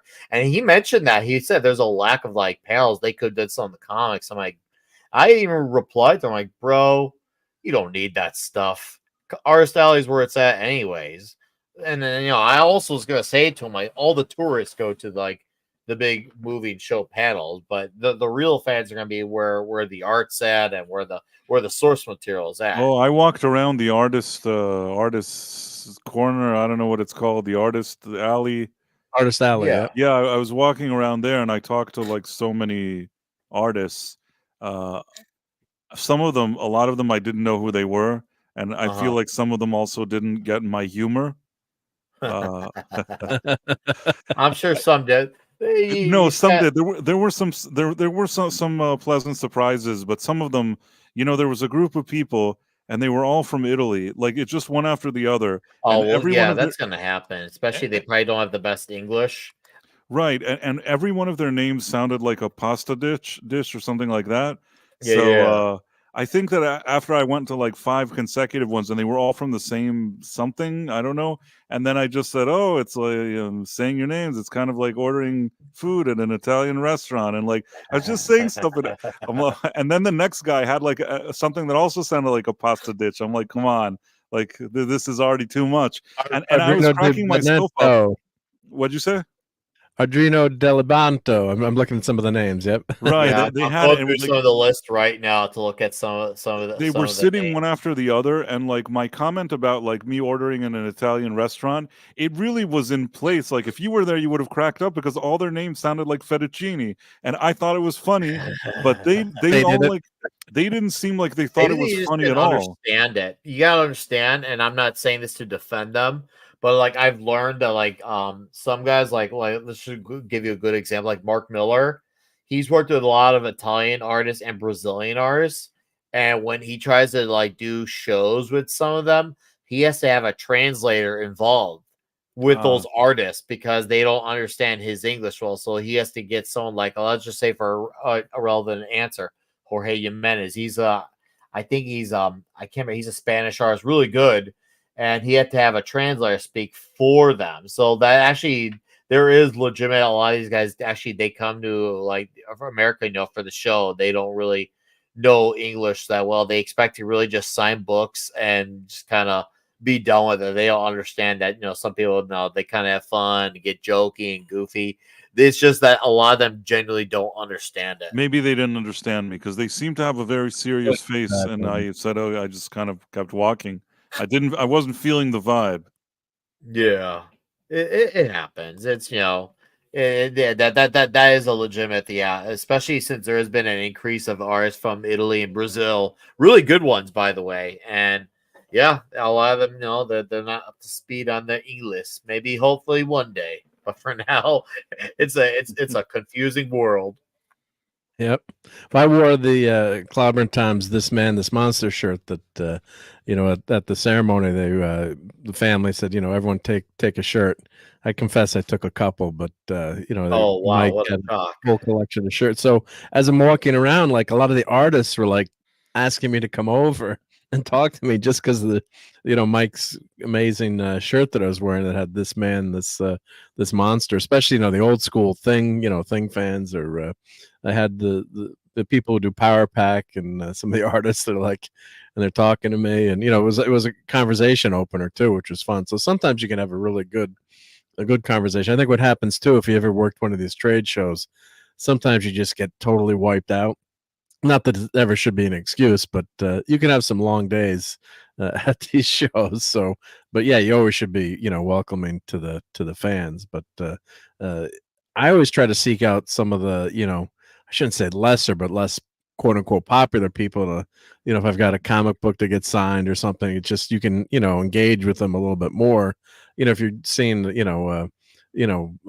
someone that's really, really popular, then it's Chris Claremont, you got to wait, 20 minutes, or Scotty Young, you got to wait a half longer hour for some of them. longer. Much Yeah. longer.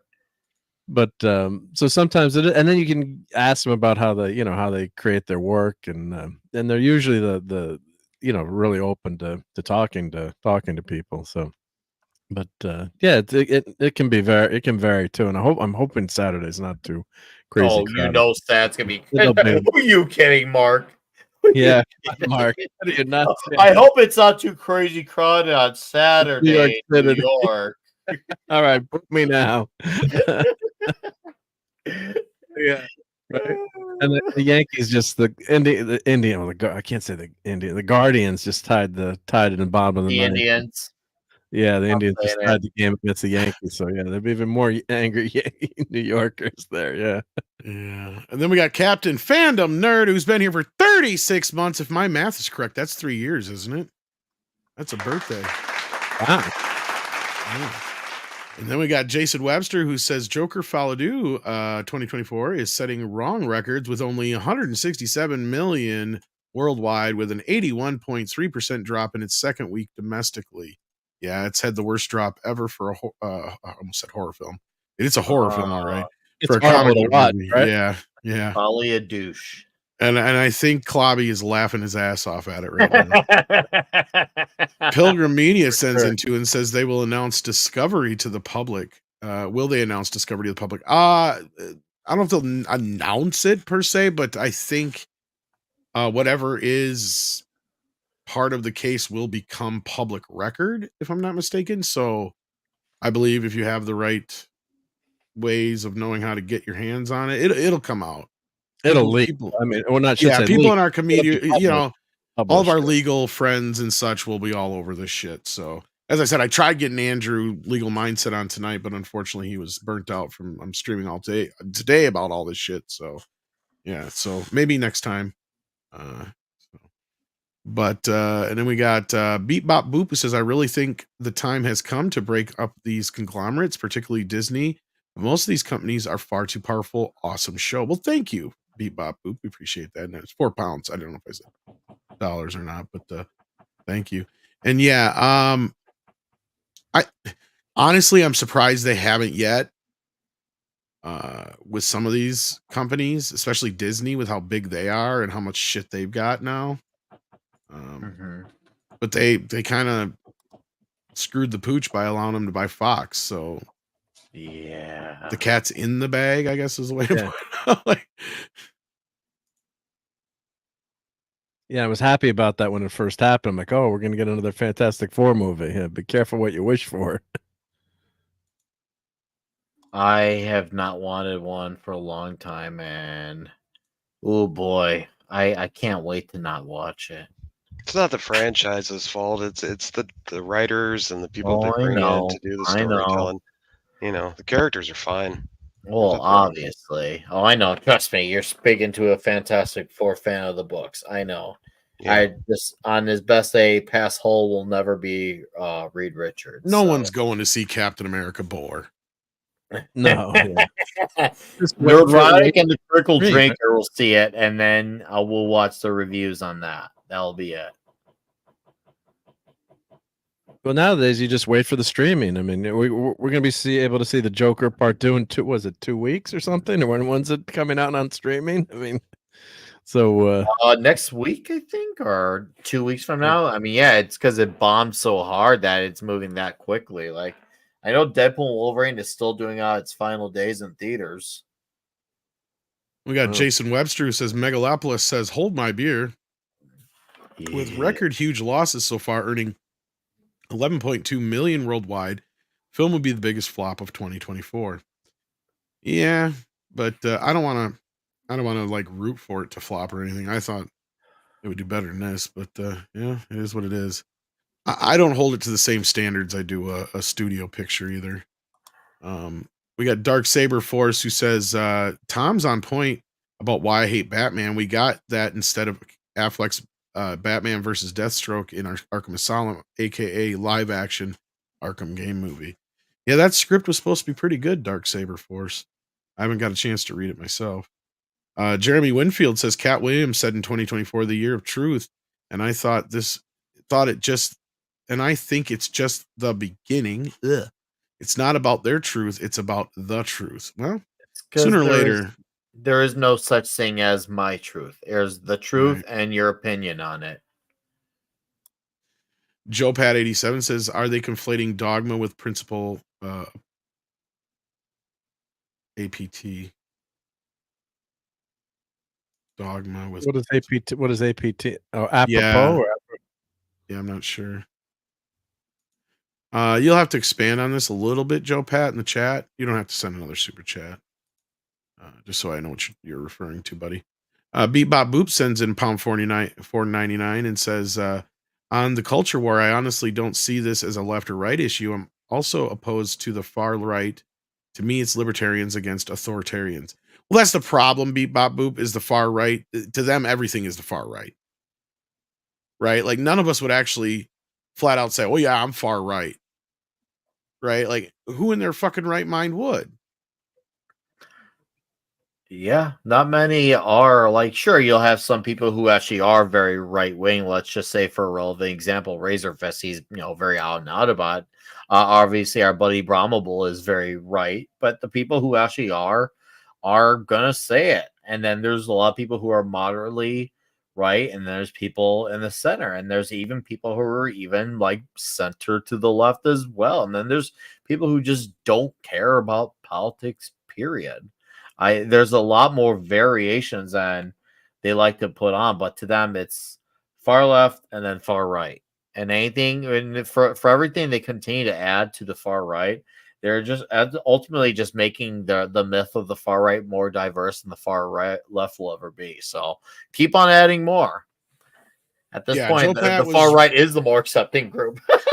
Well, and Joe Pat was referring to Hollywood politics on I know. conflating dogma with principle. Look, I mean, to them, it is pretty much dogmatic. That's the problem. If you're not 100% down the line with what they expect you to say, do, believe, etc., you become othered. You become ostracized. Look at what's going on right now to Levy, the guy who played in Shazam, Sean Levy. That's exactly what's going to happen to anybody who doesn't go right along with what they want. Even though the guy had already self-destructed his own career by doing crappy movies like the Crayon movie and some other shit that nobody went to see. It didn't matter. They still had to kick the guy when he was fucking down. What were you saying, Mark? I'm sorry, but he was great on Chuck. If anyone's seen Chuck, yeah, I don't like. It's not like I don't dislike the guy or anything like that. No, like he hasn't really had like his last 2-3 movies have all been flops. So I mean, look, chances of him being a movie star going forward are pretty slim. Yeah, then you're shot, right? Yeah, then you're. I mean, so look what's happened to Dean Cain, right? He was on that horrible Supergirl series, but he was working, right? And then as soon as it became political. They're not going to have me on the show anymore. But if you have a certain point of view, and then you're also, as you've been saying too, if you're considered a moderate or middle of the road is considered, a classical liberal is considered conservative these days now, or far right. So it's just become, and social media only has amplified that too, where it's you get the pylon effect and groupthink, and it's also pretty easy to do when you're sitting behind a keyboard and no one knows who you are to attack people. So we got Action Com. How you doing, buddy? Says you should watch Gotham by Gaslight. It imagines what would happen if Batman existed in Victorian times. Check out the trailer. I do have that Blu-ray. It's good. Watch it. Great comic too. Yep. Yeah. Great comic. That's the very first Elseworlds novel, if I'm not mistaken. I could be mistaken. I know it's one of the early ones, but I couldn't tell you if it's the first. But anyway, carry on. Six sent us a super sticker I've never seen before. It says, "Wait for it." I'm waiting for it. I don't know what it is, but I'm waiting for it. Thank you, Six, for the $1.99. Maybe it's gonna be turd or pee. Probably a pooper sticker. Yeah. Jason Webster sends in 5 and says, in terms of that Wicked poster, Cynthia Erivo, sorry, I said her name wrong, who plays how do you say that? Elphaba? Yeah. I can't remember. Alpha something. Elphaba or something like that. Yeah. Sure. Elphaba. Go with that. Has this look like she's saying, oh no, I just soiled my underwear. Yeah, there's that. And it just kind of looks like she's just, I don't know what look she's going for, but it definitely don't look like a, oh, did you guys see this shit too? Okay, so look. It is not exactly like a very pleasant look. And she, like, her whole thing is, I want you to see me looking into your eyes. And it's like, fuck, Jesus, bitch. But then she got really pissy about this. Did y'all see this? I heard about that. Yep. Look, all the Wizard of Oz is two bitches fighting over shoes. Okay? Cecil was right about that. That's all it is. Think about it for a minute. It's 100% what it is. And they use this poor innocent girl to do it. They're nice shoes, though. I don't give a fuck. Well, women are real particular about their nice shoes. That's my point, is these bitches are vicious over these shoes. She's going to kill this poor innocent girl over fucking shoes. Then you got the blonde who wants to shoot, you know, like, whatever. Anyway. I don't know about the soiling part, but she definitely wants something soiled. Tennille says, aka Dislike Pun, says, what gets me is that Disney might have gotten away with it if they hadn't made a point of laughing at Gina. What do we do if the wokies stop being stupid? Well, I don't know if they can. Yeah, I mean, the problem with that is to be able to believe a lot of the stupid shit that you get in this vicious circle of fuckery that they do, you have to be that fucking stupid. Yeah, the retards are usually the loudest, you know? Yeah. I mean, shit. It's why I don't even bring up politics around certain people anymore for that very fucking reason. Because it's like at certain points you just get there, you're just like, yeah, no, it's not going to make any difference what I say. But anyhow, yeah, Tennille, we fucking hope not, or it's going to be like The Living Dead, yo. Like, not something you want to happen. Yeah, where's Mikey? Well, they're just too, you know, oh no. Did you see that? Yeah. Mikey like that. What did I ever do to you? Yeah, these wokies they get too high smelling their own farts. So for them to cut that off, it's just, like I said, I don't think it's possible. No. And look at that. 6 sent us pie. Looks like a cherry pie. It does look like like a cherry pie. Yep. Huge. 6. I like pie. And then Tennille says, ooh, it's pie. Or maybe boobs. Pizza? No, it's pie. All of the above. How do you send boobs in a super chat? I don't know how you write it like, you know, on the calculator. Why don't you just have all 3 of them? Well, I'll take all 3. Find it. I'd like to know, because I do like men like pie, boobs, pizza pie. You like pizza pie? Did you see that weird pizza pie that I posted? That's the big pizza. Did I make you cry, Nick? No, you didn't. I posted that specifically for you because I knew. Oh, I know. Like, you tagged me. It's you know, everybody's entitled to one good scare over October. Oh, hey. Whoa. I mean, it didn't look great, but it wasn't the worst. I love that everybody's like, it's Clive Barker's pizza. Yeah, I could see. Oh, yeah, I could definitely see that. That definitely makes sense. It definitely looked like a Clive Barker. Oh, what sights we have to show you. Oh, look, asking you shall receive. What sauce we have. Oh my, she figured it out for $2. Yeah. She sends us 2 boobs. Yeah. Thank you so very much. It would be weird she sent you 1. And if you turn your phone upside down right now, Mark says it in the chat. Oh, I thought it was a zip code. Yeah. That's about the time I usually hit a Thank booty you. break. So does this mean that we got flashed by 6 in the chat? I think so. I owe I you think a that's boot. what that means. Back, I'm next time.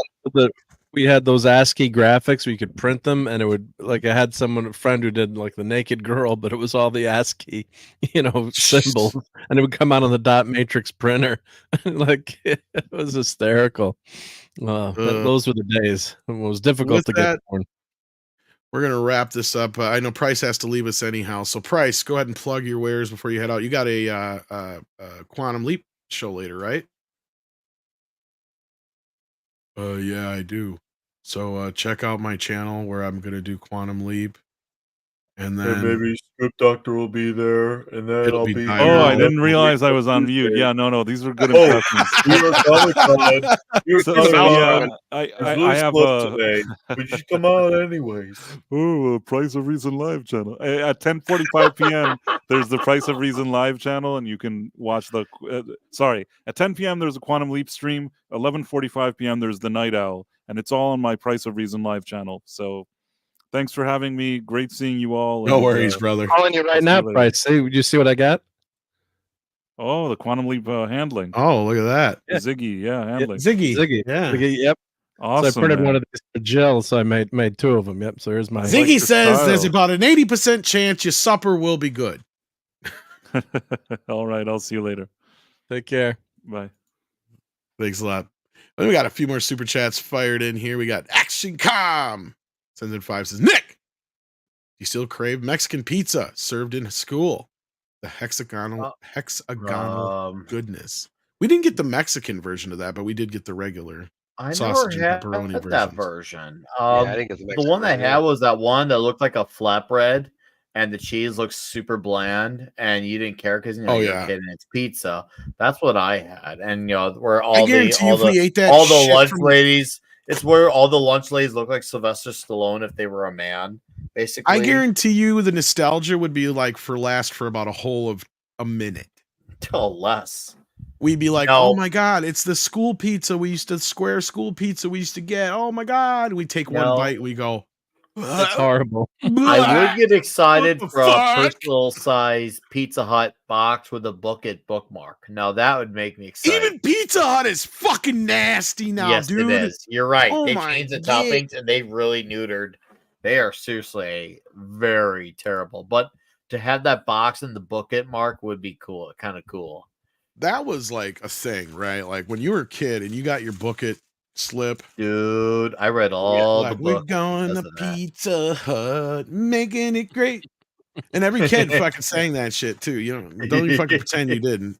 Make Pizza Hut great again. Yeah, make Pizza Hut great again. It's almost like somebody stood there and went, how can we make this as much like fast food as possible? Right. And it's not like the pizza gets made any faster, right? It's just how nasty can we make the crust? How greasy can we make the crust? How fucking nasty can we make the cheese and the toppings, like you just said? And how nasty can we fucking make the sauce? The only thing they got for toppings that pisses me off is for some reason they have got the market cornered on Harmel fucking sausage. I used to be able to buy that shit at Walmart. Now I can't. I can't find that shit anywhere. And it's almost like they chewed out fucking Hormel for allowing it out in stores or something like that. So it's like, you motherfuckers just got to corner the market on that shit. And I don't even think they get it now from Hormel anymore. They used to. Because I was like, I found them in the store one day. I'm like, these are the exact same kind of fucking sausage that are on like Pizza Hut. I'm like, fucking killer. Awesome. I can make my own homemade pizzas now. It's so hard to find that right taste of sausage. Yeah, because you buy sausage, it's either bland or it tastes like breakfast sausage, no matter what you do. We're lucky around here. We got homemade sausage, like there you mom go. and pop sausage places. That's I could probably look around and find something maybe, but there's enough butchers and shit I got around, sausage you can come pick up. Sausage and gravy. And 6 sent us a peach. I could eat a peach for hours. I think it's supposed to be a booty. Booty break. Yeah. There's some hoes in this house. There's some hoes in this house. There's some I look for sausage. Sausage. You got I'm looking for some spicy sausage. Spicy sausage. You know who likes spicy sausage? Who? Hobo Gandalf. Oh, hobo Gandalf, walking around waking off, making children cry and women scream. He's ever been the soda's worst dream. He'll pitch a tent anywhere, a park in Underpass or Delaware, and whenever he gets a chance, he pitches one in his pants. Flinging jizz like fireballs, he begs for change outside of malls, ropes old ladies and washes windshields, likes to run naked through the fields. He's hobo Gandalf, the homeless elf, smells like shit, kisses on himself. He gets drunk on wine and high on fentanyl. He may even suck your dick for a crack ball. That's a top 40 hit right there. That's one of the greatest songs about Culture Casino I've ever heard in the history of ever. I thought it was for that Rings of Power version. It works for both. That's the beauty of it. You know?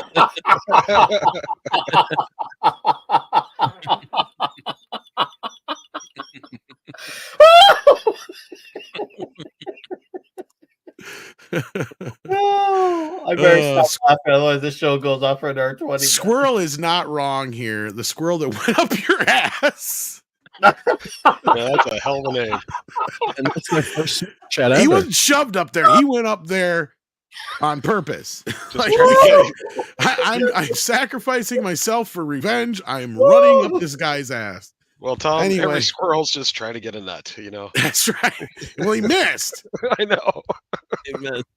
Oh, man. And he says DiGiorno's is probably better at that point. Yeah, no, like DiGiorno's actually, dude, some their of theirs cheese is not stuffed as bad crust? as it used to be. Yeah, Dude, their cheese stuffed crust. Oh, that's pretty dude. good. Yeah, I think their I'm gonna thin burp. crust ain't too bad, but their standard one, I'm like kind of if they get rid of that cornmeal shit at the bottom, it'd be Oh, so much better. dude, no, you've not had good. The problem is you haven't had good cornmeal under pizza. There's a good place in Chicago called Barnaby's, and Barnaby's when they do the cornmeal pieces under, dude, that is the Yeah, way this of is all not good this is pizza. not Barnaby's. This is a fucking frozen ass pizza I buy from Walmart.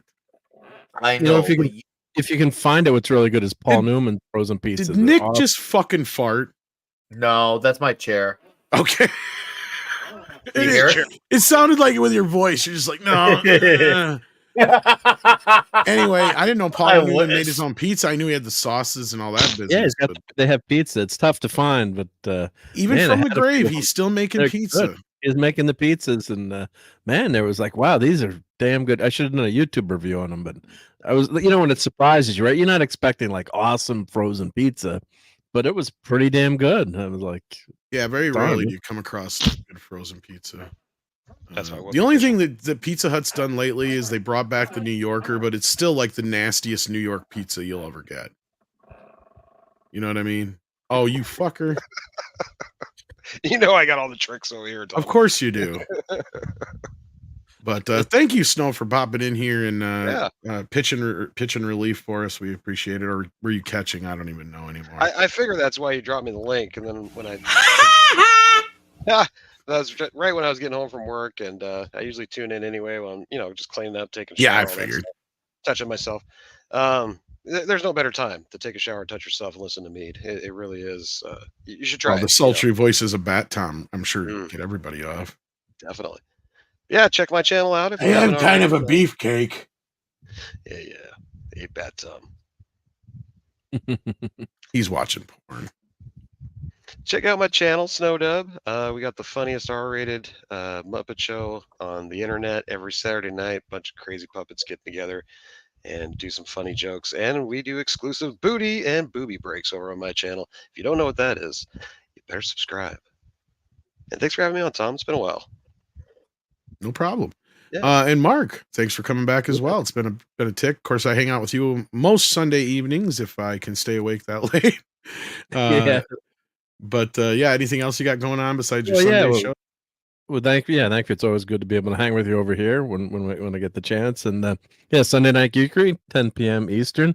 It'll be all New York ComicCon this weekend. So try to do a couple of streams, maybe live from the show, or a couple of clips, or Boy, you got enough stuff to show off for the next few months now between your trip and this.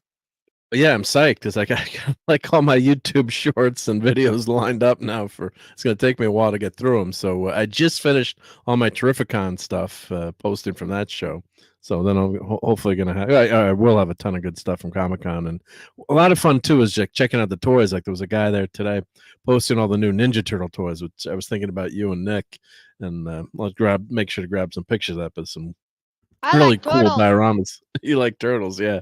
There's some really cool stuff, toy stuff there. So I'm gonna bring my budget and hopefully not break the budget and come back. You're gonna break the budget. Don't I'm lie gonna to break the yourself. budget. You always do. You're gonna the ornaments. The Christmas ornaments now are so amazing. They're the Hallmark ornaments. I saw some of the ones they got coming this year too, and I'm just like, fuck, man, yeah. So good. So and usually they have con exclusives there, so I'll buy a few of those. Right. But I mean, they're so cool. I just leave them on my shelf all year. It's like, Well, they're very well done, right? Like I do give them, even their cheaper ones, yeah, are pretty well done. Like the ones you can get at Walmart and stuff, that are the rubbery ones and not the nicer ones. But yeah, yeah. Let me rubbery ones, nicer ones. I just knocked like 6 things off the shelf, which always happens when you're a collector. But my original R2D2 just took a fall. But yeah, like here's that's a Hallmark ornament. Nice. And you push the button, you can't, plays, they talk to each other, and it's the magic ornament, so it links up with the other ornaments. But like, it's like how can you not buy this, and you just leave it on your shelf all year. But it can be really good. It can be really addictive though, because once you go down that rabbit hole, then you keep buying. No, I need Luke, I need Darth, I need the whole. They have the whole Star Trek set too, so they've got Star Wars, Star Trek. So yeah, it's easy to. Yeah, I was looking on their website the other day because the ad came up, and I'm like, oh, and like, yeah, I've seen some of the new ones they got coming up here. Whatever. Yeah. Oh man, these are too nice. It's they're all like 20, 30, $40 too. You're like, oh. Cheap, yeah. So I only bought one of them from the Star Wars set. So, but anyway, so head to my channel on Sunday night, and if you can't buy it, at least I'll have pictures of it. So looking forward to that on Sunday night, and hopefully you guys can you'll be there again, Tom. Much appreciated. Yeah, that's the one I was looking up the other day. They had like all sorts of stuff. Like you got this. I think is this the one that you got, or is this is this a new one? That's a new one. I know. I don't Generations. have that. Yeah, this is Generations one. Yeah. Yeah. So I don't have that one. Here's the one I think you have, right? I do have a different version of that, but they keep coming with versions. So that's the motion picture one. Yeah. Yeah. So I'm gonna. This is the one I saw that I'm like, oh, that's a must buy. The Batman and Robin climbing up the. Oh man. Go back to the Batman and Robin. Oh, I had an ornament on the right there. They pulled that last year because it was it wasn't working right. Oh, so now they've got that came back. Batman. Oh man. I know. I got the Fozzie for when they did the Muppets one. Yeah, I got the Fozzie. They even managed to make Charlie Brown look good, which Charlie Brown, the Charlie Brown characters are so difficult to get right in 3D. Like I didn't even like that newer cartoon movie, even though I wouldn't say like it went like anywhere that Peanuts shouldn't necessarily address or anything like that, because it was basically just like a greatest hits collection. But it just looked too weird seeing them in 3D. It just no. Yeah. But anyway, this one was kind of neat, even though like I really don't get a lot of Star Wars stuff anymore. I do like this in the little lightsaber. Yeah. Yeah. What was that? Where's the green one? Yeah. I said his lightsaber looks purple. I don't know why. That was weird. I like it. Was I seeing that wrong, or like color wrong? Oh, the picture, I think it was kind of purple in that I like picture. the Doug from Up. In the original, wasn't it purple or something like that? Oh, on the card, maybe. Yeah, I think the dog so. from Up. It was. Yeah. Well, I have Golden Girls. I have an original Mace Windu action figure where his lightsaber's still blue before the movie came out. Yeah, the Snoopy one looks good too. Oh, Nick, you gotta get the wiener. Well, here's a new R2 and 3PO. They got the Christmas one now. Here, look. Oh, nice. He's even got lights. Oh, dude, that's a nice wiener. I've got one like this already. I think I got this one last year. But I don't think mine actually. The one I had, I don't think was open, and it didn't. I don't think it has the controllers. You're dropping $200 just to get 4 or 5 of these things. I know. That's what I'm fucking saying. And this is just the This is another one that I was like, Worth it. Oh, nice. Yeah. The endoskeleton, yeah, and the mutt cuts. my I think God, I is might that have coming? that one already. Dumb and Dumber. I have to Oh, buy dude, the that. mutt. Oh, dude. mutt I got, all right. Holy crap. I'm getting that for my girlfriend for Christmas. I think I have that one already, though. I think that one came out last year, didn't it, Mark? I don't remember seeing that one. I'm pretty sure I got that one from Walmart last year. Okay. Because I've got that one. I've got that the family truckster. Right. I was gonna say they did Vacation. And do I have the family truckster? I know I've got Cousin Eddie's RV for sure. I think I got the family truckster, and then a friend of mine made me a Ghostbusters 2 Ecto 1. Like, they actually found an old Ecto 1A from Ghostbusters 2 in the Hot Wheels form, and they made me an ornament out of it. I'm like thinking this is amazing, but they probably just ruined what it's worth. Yeah. Right.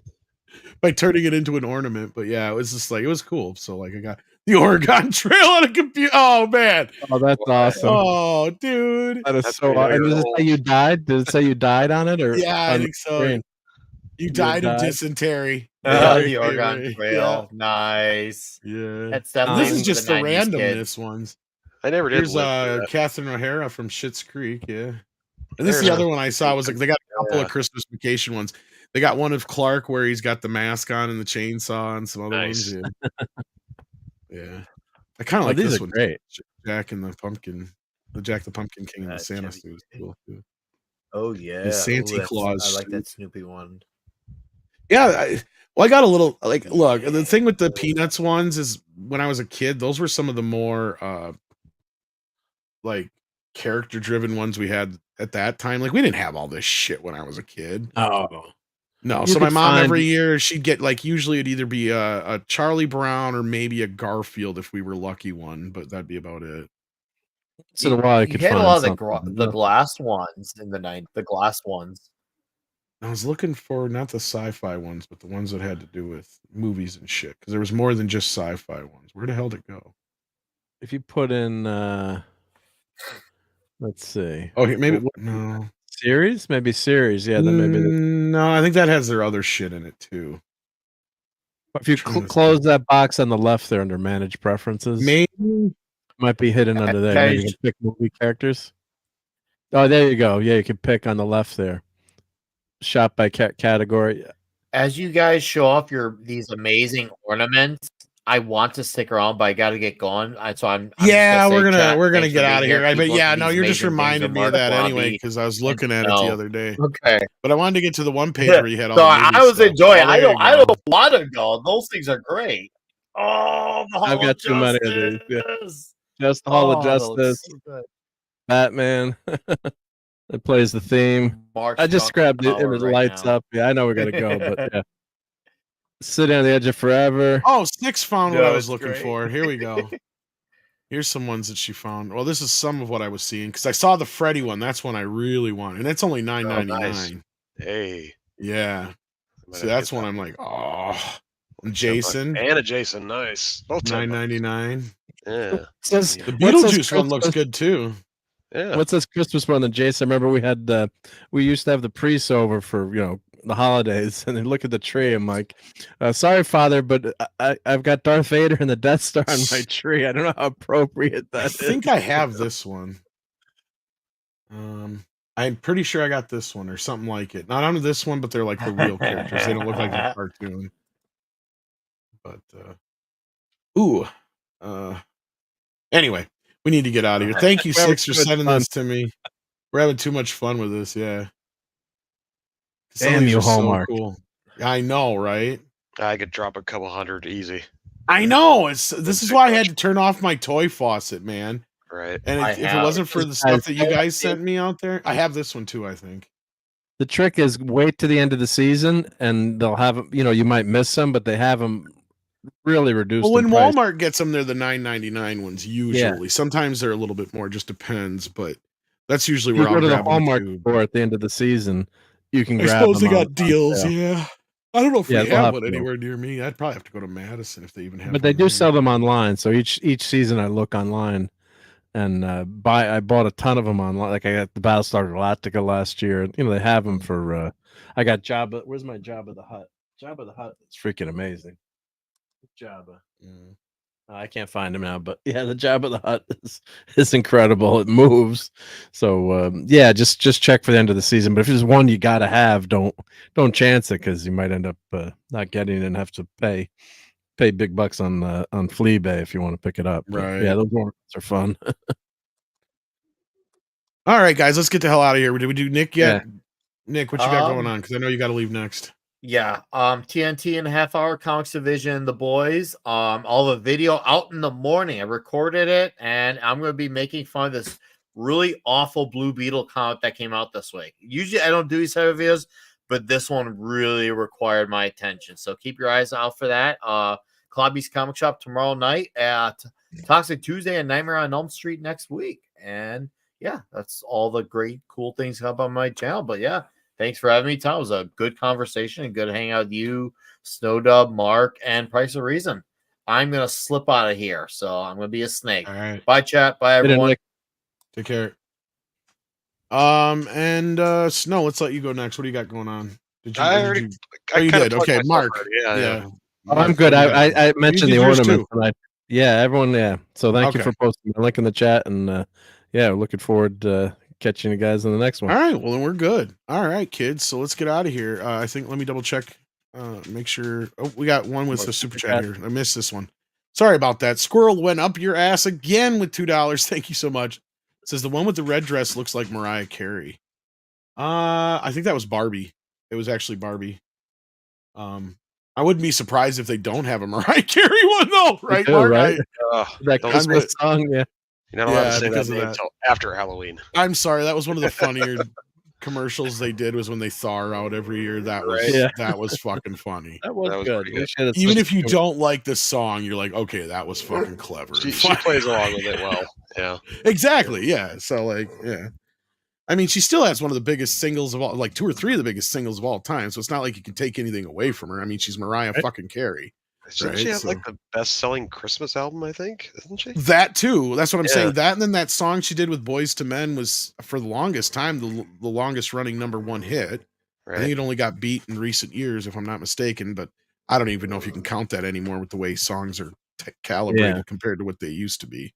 Right. And even beyond that, she had like 2 or 3 of the biggest selling singles and albums of all time. So she was up there. So she can't take anything away from her, no matter what you feel about her.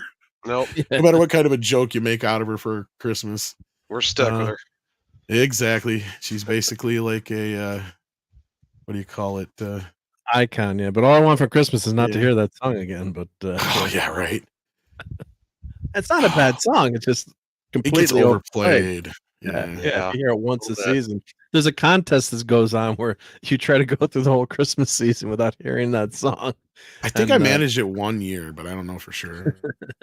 Lucky. But that's probably just because I managed not to watch very much. I don't really have cable or anything like that. And I don't listen to a lot of radio. So that's probably how I stay out of stores too. I mean, yeah. And I mean, when I do go to stores, it's usually like I shop like a dude. Like I'm just in and out, right? Right. Yeah. Day before Christmas. Yeah. All right, guys. Let's get out of here. Fuck it. Take care of yourselves. We got another one flying in here. Thank you so much. We got one from another squirrel. Went up our ass. Said, "All I want for Christmas." Oh, no, nobody wants that for Christmas. No one wants that. Yeah. No one wants. Maybe prostate because you went up the ass. I mean, if that's all you could do is listen to that song for the rest of your life, maybe. But I mean, you don't even have to get cancer. You could just go work on a movie with Alec Baldwin. You are worthless, Alec Baldwin. You are worthless, Alec Baldwin. You failed in every way, and now my stock in you has fallen. Your career is stalling, and you're worthless, Alec Baldwin. That's why I blew your head off, and your children are all boring. All right, kids. See ya. Take care. Thanks so much.